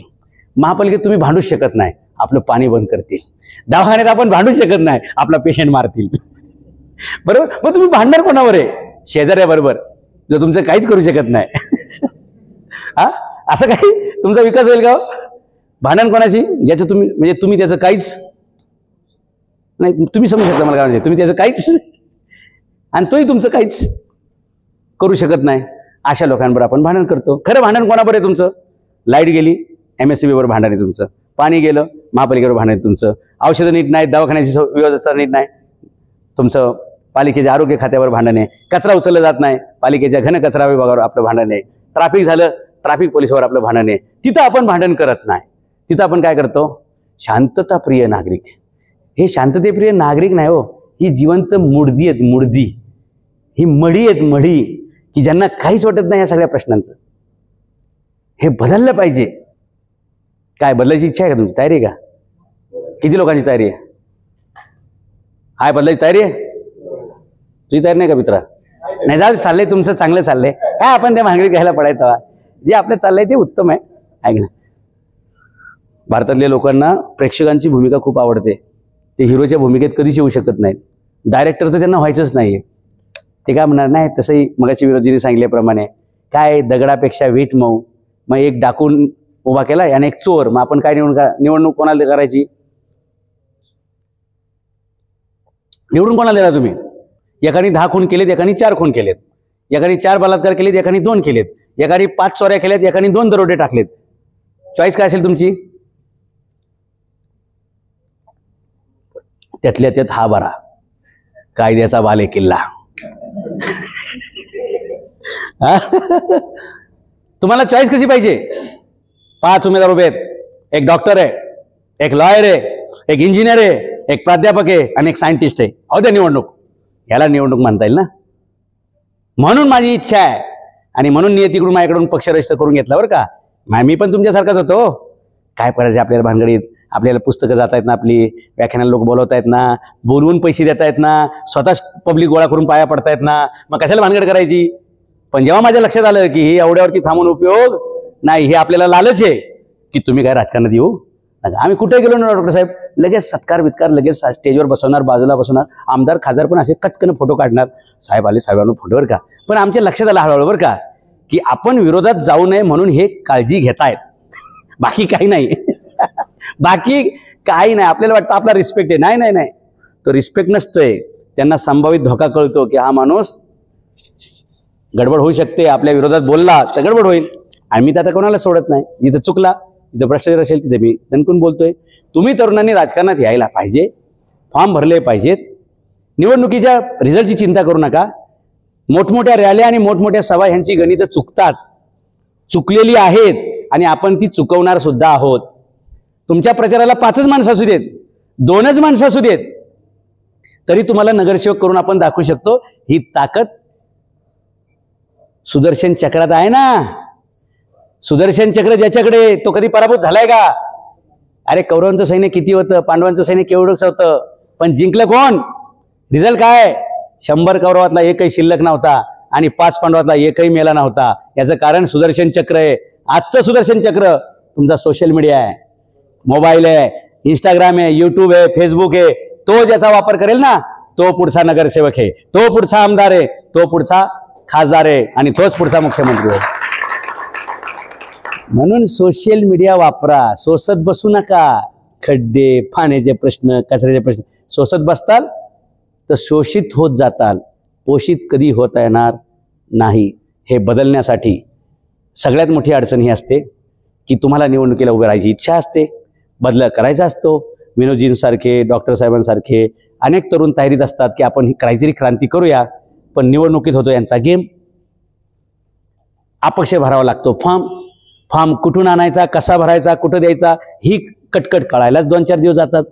मग फॉर्म भरल्यानंतर ही परवानगी, ती परवानगी, अमुक डिपॉझिट, तमुक डिपॉझिट हे कळायलाच 4-5 दिवस निघून जातात. प्रचाराला मिळतात फक्त 13 ते 14 दिवस आणि 13-14 दिवसात तुम्ही काय जास्त भानगड करू शकत नाही. बरं, त्याच्यात अपक्ष उमेदवाराला कोणी भाव देत नाही कारण चिन्ह वेगवेगळं असतंय. अपक्ष उमेदवाराला कोणी भाव देत नाही. शिवाय हे काय करतात जुने धष्टपुष्ट दुष्ट लोक राजकारणातले 5-50 अपक्षांना फॉर्म भरायला लावतात फुकट. हे 5,000 घे, चल फॉर्म भर, हे तू 5,000 घे, फॉर्म भर. डमी फॉर्म बघता, फॉर्म भर आणि तसाच ठेव, प्रचाराला काय जाऊ नको, काय विड्रॉ करायचं नाही, फक्त फॉर्म भरून ठेवायचा. परिणाम काय होतो? त्या मतदारसंघामध्ये सगळे उमेदवारांची संख्या किती होते? जिथं ऍक्च्युअली 5, 6, 7, 8च व्हायला पाहिजेत तिथं 40-50ची यादी होते. त्यात तुमचा नंबर कुठे येतो? 3ऱ्या मशीनवर, 4थ्या मशीनवर. एका मशीनमध्ये 15 ते 16 नंबर असतात. म्हणजे पहिल्या मशीनमध्ये तुम्ही येऊ नये म्हणून हे प्रस्थापित धष्टपुष्ट भ्रष्ट लोक काय करतात? प्रत्येक जण 3-3, 4-4 कार्यकर्त्यांना पैसे देतात, चल फॉर्म भर, आणि तो डमी फॉर्म भरून तिथं ठेवतात जेणेकरून तुमचा नंबर पहिल्या मशीनमध्ये आला नाही पाहिजे. म्हणून अपक्षांचं टिकत नाही, म्हणून अपक्ष लढू नाही. मी बारामतीची लोकसभा लढवल्या माझ्या हे गणित सगळं लक्षात आलं की अपक्षाचा गेम कसा करतात. त्याचा प्रचारच होऊ देत नाहीत, तो उभा राहिला हे लोकांना कळू देत नाहीत, त्याचं चिन्ह काय हे कळू देत नाहीत. म्हणजे मी तर एकदम स्ट्रॉंग मतदारसंघात उभा होतो, माझी टीव्हीलाही बातमी येऊ दिली नाही, माझी पेपरलाही बातमी येऊ दिली नाही. इलेक्शन कमिशननं जिथं मतदान शेवटच्या दिवशी होतं ना तिथं दरवाजावर चिन्ह लावायचे असतात उमेदवारांची नाव वगैरे, त्यांनी दरवाजाच्या मागे लावली होती. आणि पेपरवाले मीडियावाले पण असे चतुर आहेत की ते फक्त लढाई 2च लोकांमध्ये दाखवतात, इकडचं पॅकेज इतरचं पॉकेट, इतरचं पॅकेज इतरचं पॉकेट. तिसरा उमेदवार कोण उभा आहे याचं मीडियाला काही घेणं नसतंय. म्हणजे लढाई फक्त कोणाची दाखवायची? सत्ताधारी विरोधक, ज्याच्याकडून छानपैकी पॅकेट मिळेल संपादकाला किंवा पत्रकाराला वगैरे जे काय असेल ते तेवढ्याच बातम्या दाखवायच्या. मग तुमचं अपक्षाचं काही टिकत नाही आणि मग तुम्हाला लोक सांत्वना करायला येतात निवडणुकीच्या रिझल्टच्या दिवशी. बघ विनोद सांगत होतो ना तुम्हाला की निवडणूक आपलं काम नाही, आपण नसतं उभं राहायचं, गरिबाचं काम नाही. तुम्ही ते फक्त व्हिडिओ काढा, तुम्ही फक्त शेतात नांगर चालवा, तुम्ही आपला दवाखाना बघा डॉक्टर साहेब, तुम्ही आपली शाळा बघा, तुम्ही आपली नोकरी बघा. तुम्हाला सांगत होतो ना हे भानगड आपली नसते करायची. मग आपल्याला वाटतं बरं का की अरे खरंच असेल बरं का की आपलं काय हे काम नाहीये. खरं तर आपलं चुकलं काय? आपलं चुकलं काय की आपल्याला समोरचे लोक कसे डावपेच टाकतात ह्याचा अभ्यास नाही. तो अभ्यास मी पूर्ण केल्यावर पक्ष काढला की जे मला अडचण आली ती भविष्यात एकही तरुणाला राजकारणात येताना अडचण आली नाही पाहिजे म्हणून मी रनवे तयार करून ठेवलेला आहे. भविष्यात प्रत्येक विमान याच्यावर उडवू शकतं. मी एअरपोर्ट बनवून ठेवलेलं आहे. कारण विमान उडायला रनवे लागतो ना पहिला. नाही तर तुमच्याकडे मोठं विमान आहे पण ते टायर फिरवायला जागा नाहीये, मग करणार काय? टेक ऑफ होऊ शकत नाही. ते टेक ऑफ हो म्हणून मी ते रनवे तयार केलेलं आहे. तुम्ही अपक्ष लढणं म्हणजेच परत निवडणूक कधी न लढण्याचा निर्णय होणं. कारण अपक्ष माणूस लढल्यावर जे त्याला जे मतं कमी मिळतात, त्याला चॉईसच मिळत नाही, त्याच्यामुळे त्याचं खूप मोठं मानसिक आघात बसतो, त्याला खूप मानसिक धक्का बसतो आणि तो परत राजकारणात येत नाही. आणि म्हणून तुम्ही बघताल की प्रत्येक निवडणुकीला वेगळे अपक्ष असतात आणि वेगळे वेगळे अपक्ष हे पक्षांनीच उभे केलेले असतात की घे तुझी जिरवून.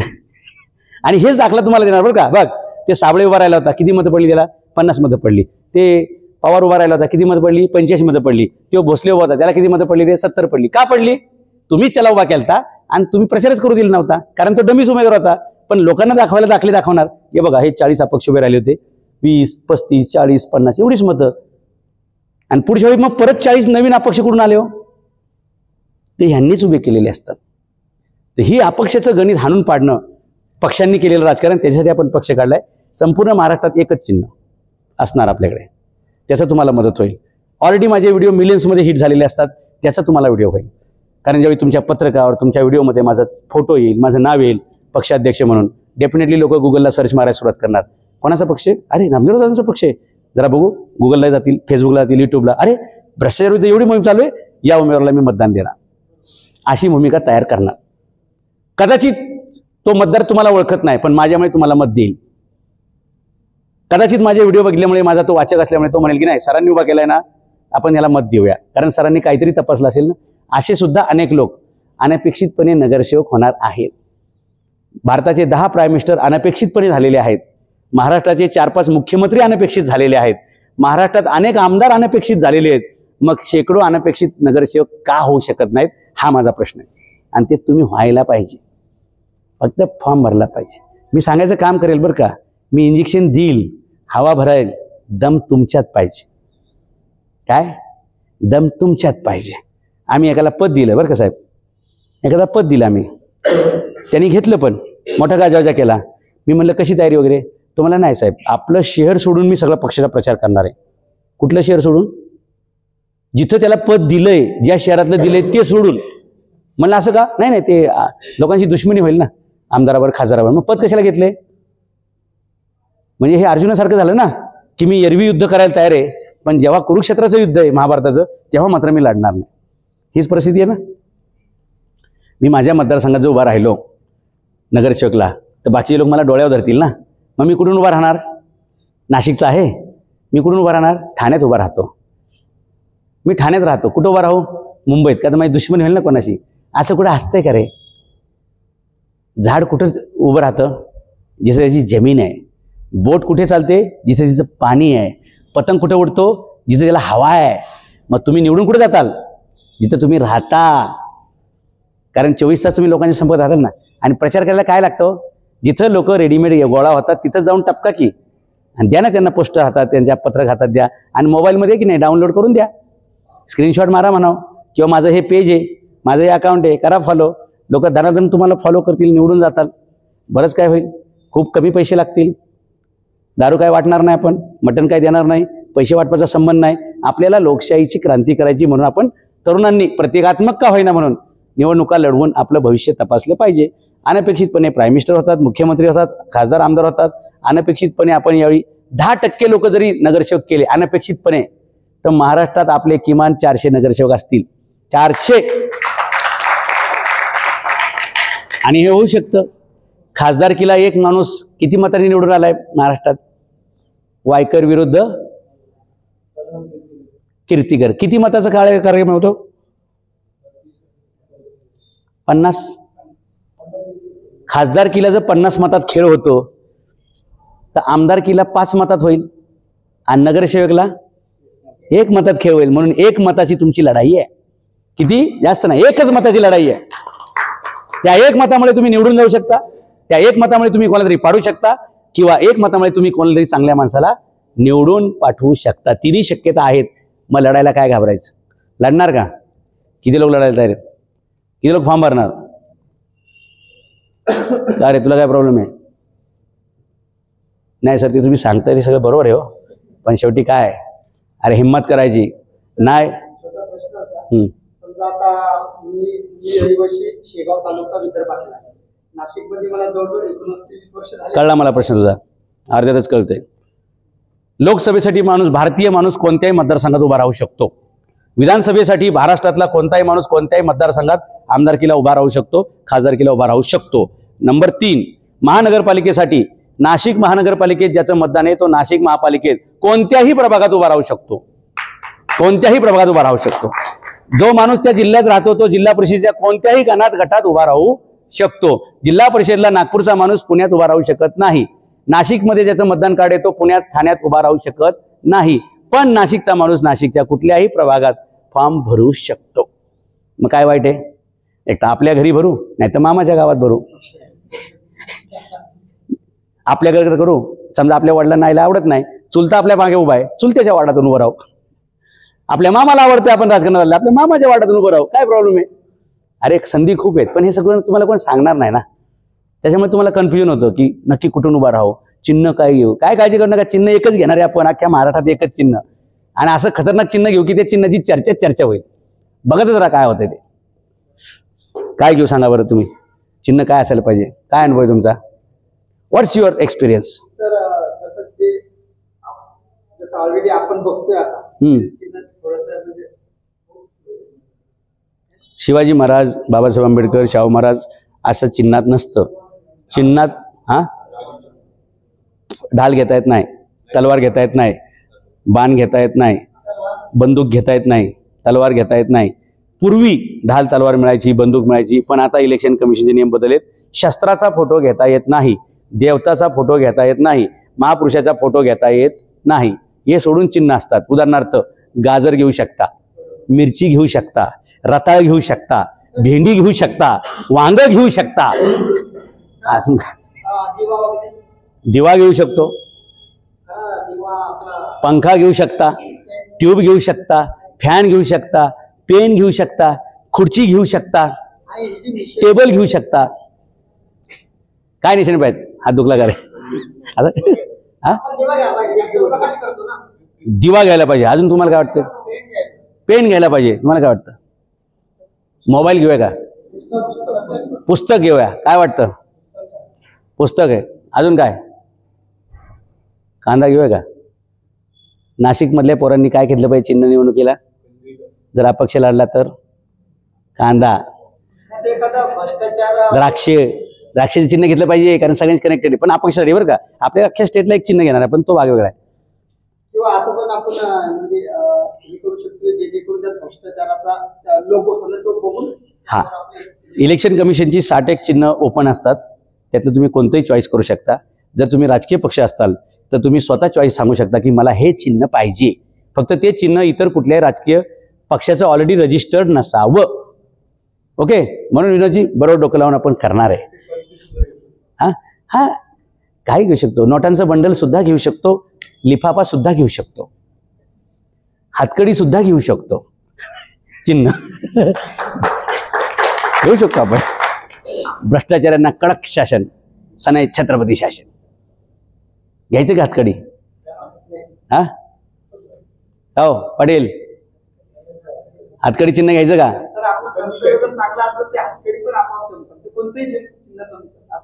खूप विचारपूर्वक आम्ही 3 चिन्ह निवडलेली आहेत. लवकरच आम्ही नाही, सर्वसमावेशक असं म्हणण्याचं फक्त काम असते हो. दारूची बाटली घेतली तर मतच मत हो, कारण सगळ्यांच्या आवडीचा विषय हो. देश त्याच्यावर चाललाय. अहो, कोरोनामध्ये सगळं बंद होतं, फक्त एक गोष्ट बंद नव्हती, दारूची दुकानं, आहे की नाही? आणि मास्तरनं ड्युटी लावली होती की रांगेत लोकांना उभं करा विद्यार्थ्यांसारखं, आणि रांगेत येऊन दारू पिऊ द्यात. होतं की नाही? कोरोनातली केवढी मोठी ट्रॅजेडी होती. अशी चिन्ह काही असू शकतं, तुम्ही निवडून येऊ शकता. फक्त त्या चिन्हाचा अर्थ तुम्हाला लोकांना कन्व्हिन्स करता आला पाहिजे. आणि म्हणून आपण एक चिन्ह घेऊ. सगळ्या पालिकांमध्ये इथल्या 122 लढू, छत्रपती संभाजीनगर 138 लढू, पुण्याच्या 163 आहेत त्या लढू, पिंपरी चिंचवडच्या 122 आहेत त्या लढू, मुंबईच्या 227 त्या लढू, ठाण्याच्या पण अशा 150च्या आसपास आहेत त्या लढू. 29च्या 29 महानगरपालिका मल्टिप्लाय बाय 100 जरी केल्या तरी विनोदजी जवळपास 3,500 पोरांना ते 4,000 पोरांना आपण महापालिकेत तिकीट देणार आहे. आणि 4,000 पोरांना तिकीट दिल्यावर आगंतुकपणे, अनवधानाने, अपघाताने किंवा लक बाय चान्स म्हणून तरी 400 नगरसेवक हे आपलं टार्गेट राहणार आहे. 10% ऑफ द टोटल 400 नगरसेवक. आणि मग पुढे 288 जागा कशा लढवता येत नाही ते मला बघायचे. सोशल मीडियाची आपली क्रेज खतरनाक आहे. अशी विनोदजींसारखी पोरं जर प्रत्येक जिल्ह्यातून जॉईन केली ना, आपण एक राष्ट्रीय पक्ष सुद्धा प्रादेशिक पक्ष बनवून टाकू आणि प्रादेशिक पक्षाला गायबच करून टाकू. एवढी ताकद तरुणांमध्ये आहे, सोशल मीडियामध्ये आहे. बरोबर.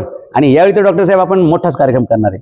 लोक दुसऱ्याच्या रॅलीत दिसतील, दुसऱ्याच्या सभेत दिसतील, पण ऍक्च्युअली मतदानाला आपल्याकडे असतील, कारण ते विचारांना मत देणार आहे. त्यांना मिळतील 1000 रुपये दिवसाला, मिळू देत ना, काय आपल्याला असे जातील एखाद्या सभेत जाऊ देत ना. त्यांच्या सभेत जाऊन त्यांनी आपले व्हिडिओ बघायचे आणि त्यांनी आपले व्हिडिओ त्याच सभेत शेअर करून टाकायचे की बघा आपला कार्यक्रम सोपा आहे. जिथे उभा तिथेच सभा, जिथे बसलो तिथेच मीटिंग, कॅमेरा आपला काय चालू केला, लाईव्ह केलं तर कचाकच चालतंय ना आपलं. आणि ऐनवेळी हे शक्य नाही म्हणून मी 1 जून पासून प्रचाराला सुरुवात केली. त्यावेळी काढलेला व्हिडिओ जो 1,00,000-1.5 लाखात होता त्यातला आत्ता प्रत्येक video 2 million, 3 million, 5 million, 10 million, 15 million असे येतं. मग हे ज्यावेळी व्हिडिओ एखादा बघतो त्याला काय वाटतं, मग अरे 2 मिलियन म्हणजे 20 लाख, 5 मिलियन 50 लाख, 10 मिलियन 1 कोटी एवढ्या लोकांनी व्हिडिओ बघितला म्हणजेच या मुद्द्यात काहीतरी दम आहे. आपण काय करतो, इलेक्शन सुरू झाले की व्हिडिओ टाकतो. लोकांना माहिती आहे इलेक्शन आले व्हिडिओ येणारच आहेत. लोक व्हॉट्सअपचे मेसेज पण बघत नाही, तो उमेदवार खपाखप मेसेज पाठवतात ह्या ग्रुपमध्ये त्या ग्रुपमध्ये. कुणी डाउनलोड करत नाही, कुणी बघत नाही. पण तेच जर तुमचा विचार चांगला असेल तर लोक डाउनलोड पण करतात, शेअर पण करतात. माझ्या कुठल्या व्हिडिओमध्ये अशी विनंती बघितली का, आणि माझा हा चॅनल सबस्क्राईब करा, माझा हा व्हिडिओ लाईक करा, माझा हा व्हिडिओ शेअर करा, कधी म्हटलं का मी? विनोदजी कधी बघितलं तुम्ही? मग एवढे लोक काय शेअर करतात?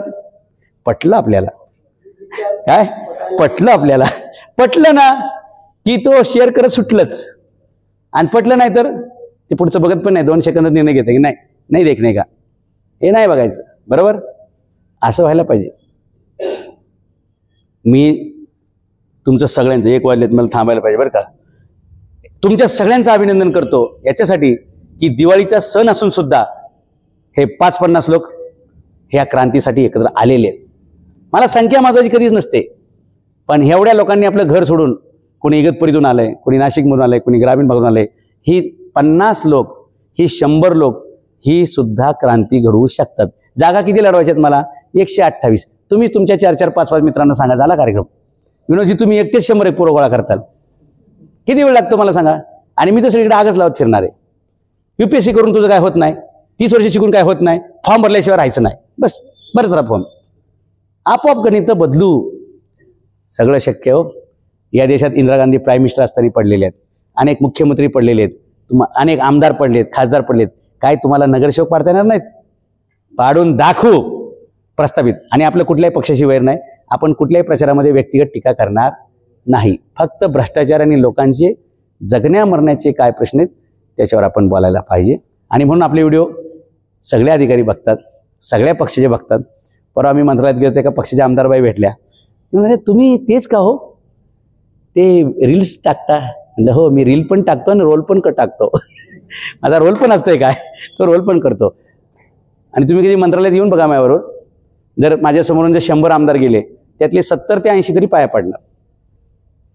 एका पक्षाचा अध्यक्ष म्हणून नाही हो, 25 वर्ष शिवाजी महाराजांचं काम केलेले आणि लाखो लोकांना उद्योजक केलेले, हे त्यांना पण माहिती आहे म्हणून. आणि knowledge is respectable in every country. जगाच्या प्रत्येक देशामध्ये विद्वत्तेची कदर असते. काय वाटतं मला, जो आमदार झाला तो विद्वान नसतो का? त्याला भरपूर गणितं कळतात म्हणून तो आमदार झाला ना. आपल्याला साधी एक नोकरी घेता येणार ना, नोकरी चिटकता येत नाही, नोकरीला चिटकलं तर टिकवता येत नाही. हुशार असतात तेच आमदार होतात, हुशार असतात तेच नगरसेवक होतात, हुशार असतात तेच खासदार होतात. आणि पुन्हा पुन्हा निवडून येतात तर म्हणजे तिथे ब्रिलियंटच म्हणायला पाहिजेत. 3-3, 4-4, 5-5 टर्म आहे की नाही. कोणाला कुठून उभं करायचं, कोणाला मला मतं नाही मिळाली तरी चालेल, ह्याची एवढी तर कमी केली की मी आमदार होतोय असं कळतं ना त्यांना. बरोबर. आमच्याकडे पुण्यामध्ये एक गेम झाली, तुम्हाला ती सांगतो बरं का विनोदजी, ही कामाला येईल पोरांना. शिवाजीनगर नावाचा मतदारसंघ आहे, एक 15-20 वर्षापूर्वीची गोष्ट नाही. तिथे शिवसेनेचे एक आमदार होते आणि म्हणजे पहिली टर्म त्यांची झालती आणि त्यांना असं वाटलं की या अमुक पॉकेटमधून मला मतं खूप कमी मिळाली किंवा मिळत नाहीत. एक विशिष्ट पॉकेट होतं म्हणून त्यांनी ज्या पॉकेटमध्ये मतं मिळत नाहीत त्याच जातीचा माणूस त्या पॉकेटमध्ये उभा केला आणि त्याला सांगितलं की हे पैसे, हे फॉर्म भरायचे सगळी कागदपत्र मी तयार केलेत, वकील दिलाय, सगळे दिले, हे पैसे, हे चिन्ह आणि तू प्रचार कर. किती प्रचार कर? अख्खा मतदारसंघात बोंबलत फिरूच नको. कुठे फिरायचंय? तुझा जो हा एक विशिष्ट वार्ड आहे, 4-5 हजार झोपडे आहेत किंवा हा एक विशिष्ट वार्ड आहे, तिथंच फक्त तू फिर, प्रचार कर वगैरे. झालं. 7-8 दिवसात त्याचे पैसे संपले. तेवढे दिले ते, कारण पॉकेटच तेवढं करायचं होतं ना. बिचारा निवांत आपल्या घरी बसून TV बघायचा, कुठं बाजारात भाजी आणायला जायचा, हा सगळी घरची कामं करायचा. निवडणूक आली, निवडणूक झाली पण बरं का, कारण लिमिटेड टार्गेट होतं, एका एरियातच मतं घ्यायची आणि लिमिटेड प्रचार होता. झाली निवडणूक, मतदारसंघाचं सगळं कार्यक्रम झाला आणि दुपारी 3 वाजल्यापासून त्याच्यावेळी ते गोल फोन असायचे, फिरवायचे. फोन वाजायला लागला, साहेब काळे साहेब अभिनंदन, तुम्ही आमदार झालाय. अरे म्हणले काय भानगड करता राव, मी एका पॉकेट पुरताच प्रचार केलाय, तेही आठवडाभरच केलाय, पूर्ण महिनाभर केलेलं नाही. काय तेव्हा पण तुम्ही टिंगलच करत होते. मी भाजी आणायला गेलो तरी म्हणायचे काय आमदार साहेब कसे आहात, भाजी आणायला. मी दुकानात आलो तरी म्हणायचे काय आमदार साहेब. असं तुम्ही सगळे आमदार साहेब म्हणत होते. ती टिंगल बस झाली ना, आता संपलं ना इलेक्शन, बस करा घ्या आता. नाही म्हणले साहेब लिडिंगला आहात तुम्ही, आमदारच होताय. नाही म्हणले ठेव फोन, नको पुढचं बोलू. परत फोन वाजला, ठेव फोन, नको बोलू. नंतर घरी लोक यायला लागले बुके घेऊन, काळेसाहेब अभिनंदन, तुम्ही आमदार झालाय. अरे म्हणले थट्टीची काय मर्यादा असते की नाही? कालपर्यंत थट्टा करत होते, ठीक आहे, दुपारपर्यंत ठीक आहे, आता तुम्ही घरीच लाईन लावताय, एवढी थट्टा करतात काय का त्याची? जेवढ्याचे तुम्ही बुके आणताय तेवढं तर प्रचारात पण मी खर्च केला नाही हो. अहो म्हणले थट्टा कोण करेल, जाऊन बघा ना तिथं त्या काउंटिंग बूथला चला की. तुम्ही लिडिंगला आहात आणि ते लीड आता कोणाला तोडता येणार नाही. तुम्ही आमदार झालेत जमा नाही झाले. तो म्हणला थांब तुला चिमटा घेऊन बघू दे. त्याला घेतला, स्वतःला पण घेतला. काय काय म्हणतोयस, मी आमदार झालो. आणि खरोखर तो माणूस, काळे नावाचा माणूस आमदार झाला. ज्यांनी पैसे दिले ते, ज्यांनी प्रचार करायला सांगितलं, ज्यांनी फॉर्म भरायला सांगितलं ते पडलं आणि हे निवडून गेलं. ऐसा तुम्हारे साथ भी हो सकता है, ऐसा तुम्हारे साथ भी हो सकता है. फक्त फॉर्म तर भरा. नशिबाच लॉटरी कधी लागते हो? तिकीट तर काढा, फॉर्म तर भरा. तिकीट द्यायला मी आहे ना, घ्या तिकीट, काढा विकेट. देईल तिकीट, काढा विकेट, पाडा मोठमोठ्या लोकांना. आणि लक्षात ठेवा, राजकारणामध्ये पक्षातल्या लोकांचं काम कधीच होत नसतं. जे ज्या पक्षात असतात त्यांचं काम कधीच होत नसतं, हे लक्षात घ्या. जे विरोधात असतात त्यांची कामं पहिली केली जातात. मी जर एखाद्या आमदारला फोन केला तो म्हणेल का होणार नाही, शक्य नाही, सगळं अवघड आहे. तो काय म्हणणार, अरे फोन आलाय पहिलं करून टाकते, नाही तर हे अंगावर यायचं. विरोधकाची कामं पहिली राजकारणात केली जातात. तुम्ही सरकारी अधिकाऱ्याकडे जाता, साहेब तेवढं आमचं काम करा, विनंती करताल. तो म्हणेल उद्या ये, पुढच्या आठवड्यात ये, पुढच्या महिन्यात ये, होणार नाही. तुम्ही सांगा तुझा व्हिडिओज काढतो, माझं काम करत नाही. तो म्हणणार बस चहा घे. कुठल्या कागदावर सही करायची? परवा आम्ही मुंबई महापालिकेत ट्रेलर करून आलो. जो अधिकारी म्हणत होता व्हिडिओ काढायचा नाही, ही काय पद्धत आहे का काम करायची, असं तसं वगैरे. शेवटी काय म्हणलं माहिती का, काय काम आहे ते आणा. ते सगळे अधिकारी बोलवले, या बाईचा विषय सोडून टाका. आहे की नाही? दणका दिल्याशिवाय काम होतंय का? आणि विनोदजी त्यांनी पोलीस बोलवले होते. त्याला माहीत नव्हतं तो तेलंगणमधला आहे. त्याला माझ्याबद्दल काय माहीत नव्हतं की तो सोशल मीडिया बघत नसेल. तर मला ही काय पद्धत आहे का, असं कॅमेरा बंद करा. म्हणलं कॅमेरा बंद होणार नाही. तो म्हणला मी पोलीस बोलवेल. म्हणलं नकली नाही, असली पोलीस बोलवायचे. कारण ते शिपाई वगैरे असतात ना, ते नकली पोलीस आहेत. ते त्याला सुरक्षा रक्षक म्हणतो आपण पालिकेत. लोकांना गेलो काय वाटतं, पोलीस इथं उभे आहेत. पोलिसाचं काम पालिकेत उभं राहणं नाही आहे. कायदा सुव्यवस्था तिकडे दुसरीकडे, बरोबर. जसं तुम्ही खाके कपडे घालून फिरताय, मला वाटलं पोलीस आहेत. मी पिंपरी पालिकेत एक व्हिडिओ काढला होता, असली पोलीस नकली पोलीस दोन्ही समोर समोर कॅमेऱ्यात होते. असली पोलीस नकली पोलीस, तिथं पण पोलीस बोलवते का? माझ्या आयुष्यात विनोदजी 10 पैकी 6 ठिकाणी तरी पोलीस बोलवलेले असतात पालिकेने. पोलीस बोलवणार, बोलव. अगदी PMRDच्या कमिशनरनी पोलीस बोलवले होते. झालं काय? झालं काय? माझ्या गुन्हा दाखल झालाय का नाही झाला? इथे पण काय लोक आहेत व्हिडिओ काढतात, झाले ना गुन्हे गपागप दाखल. बरेचसे सगळे गेले ना जेलमध्ये. गुन्हा कधी दाखल होतो? त्याचा काय डेकोरम असतो ना विचारायचा पण प्रश्न, त्याचे काय मर्यादा असतात, प्रश्नाची काय चौकट असते ना, ती आपण सांभाळली पाहिजे. त्यांनी बोलवले पोलीस, आले पोलीस. काय झाले साहेब असं त्याला विचारलं, कारण त्यांनी 112 डायल केलं ना. बऱ्याच ठिकाणी तर आम्हीच 112 डायल करतो. आपल्याला वाटलं ना की इथं गोंधळ होणार आहे, इथं भानगड होणार आहे, आपल्याला हे लोक अडकू शकतात. तिथं गेल्याबरोबर आपणच पोलीस बोलवायचे 112ला फोन करून. ते म्हणजे काय काम आहे? नाही आता मी ह्या अधिकाऱ्यांना भेटणार आहे आणि इथं काही लोक आगंतुकपणे घुसून कायदा आणि सुव्यवस्थेचा प्रश्न तयार करू शकतात म्हणून तुम्हाला बोलवलेलं आहे. म्हणजे रेकॉर्डला आपणच घ्यायचं पोलिसांच्या उपस्थितीत की इथं झालंय काय, घडलंय काय. मग पोलीस तिथे हजेरी, आले पोलीस, काय घडलंय, असं असं विषय क्लोज. मी त्या पोलिसांना विचारलं, म्हणलं काय थांबायचंय का तुम्ही जाणार आहे? टोपी घालून आलेला पोलीस, म्हणजे टोपी न घालता आलेला पोलीस टोपी घालून गेला की कायद्याचा अभ्यासक माणूस आपल्या समोर उभा आहे, आपला फोटो पडेल आणि टोपी का नव्हती म्हणून आपल्या गुन्हा दाखल होईल. कारण पोलीस टोपीशिवाय फिरू शकत नाही, टोपी इज कंपल्सरी. कायदा माहीत असेल ना, तुमचा नंबर प्लेट कुठे आहे हे सगळं तुम्ही विचारू शकता, तुमचं पद कुठे आहे. एखादा अधिकारी जेव्हा तुम्हाला अरेस्ट करायला येईल ना, त्यांनी त्याचं नाव सांगायचं असते, हुद्दा सांगायचं असते. हां, तुम्ही एखाद्या म्हणू शकता तुमचं आयडेंटिटी कार्ड नाही ना, नंतर या चला. बरंच काही होऊ शकतं. कायद्याचं ज्ञान, कायद्याची माहिती पाहिजे, ते सगळं छानपैकी करायचं. ते पोलीस निघून गेले. तो अधिकारी म्हणला मी तुमचं सगळं काम करून देतो. मला ह्या बाईला न्याय द्या, विषय संपला. झाला गुन्हा दाखल, नथिंग. ठीक आहे, अजून काय प्रश्न तुमचे? फिर आगे बढ़ेंगे. व्याख्यान ऐकतो किंवा सोशल मीडिया थकला असेल हात धरून. ते बघितलं बघितल्यावर म्हणजे थोडीशी म्हणजे विसरून जातो या गोष्टी की आपल्या राजकारणात नाही जात. पण तुमचं व्याख्यान ऐकल्यावर काहीतरी कोणीतरी शेजारच्या कोपऱ्यात म्हणा एक ऊर्जा निर्माण होती की चला यांचा सपोर्ट असल्याला आपण कशाला म्हणायचे. म्हणजे व्हिडिओ बघितलं असं वाटतं ना, युवा पिढीसाठी राजकारण योग्य आहे का? युवा पिढीसाठी राजकारण योग्य आहे? म्हाताऱ्या लोकांसाठी राजकारण आहे का असं तुला म्हणायचंय का? अरे 22 वर्षाच्या पोरांनी फॉर्म भरला पाहिजे, योग्यच आहे राजकारण. हां, बाकी सगळे कुठाने करताय, राजकारणात फक्त येत नाही का? शाळेत जाताय, कॉलेजला जाताय, नोकऱ्या मागताय, दवाखान्यात जाताय, मारामाऱ्या करताय, राजकारणापासून पळताय.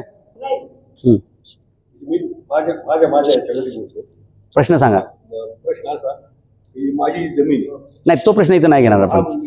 इथं फक्त निवडणूक, राजकारण, उमेदवारी, तो खाजगी प्रश्न आपण नंतर घेऊ शकतो.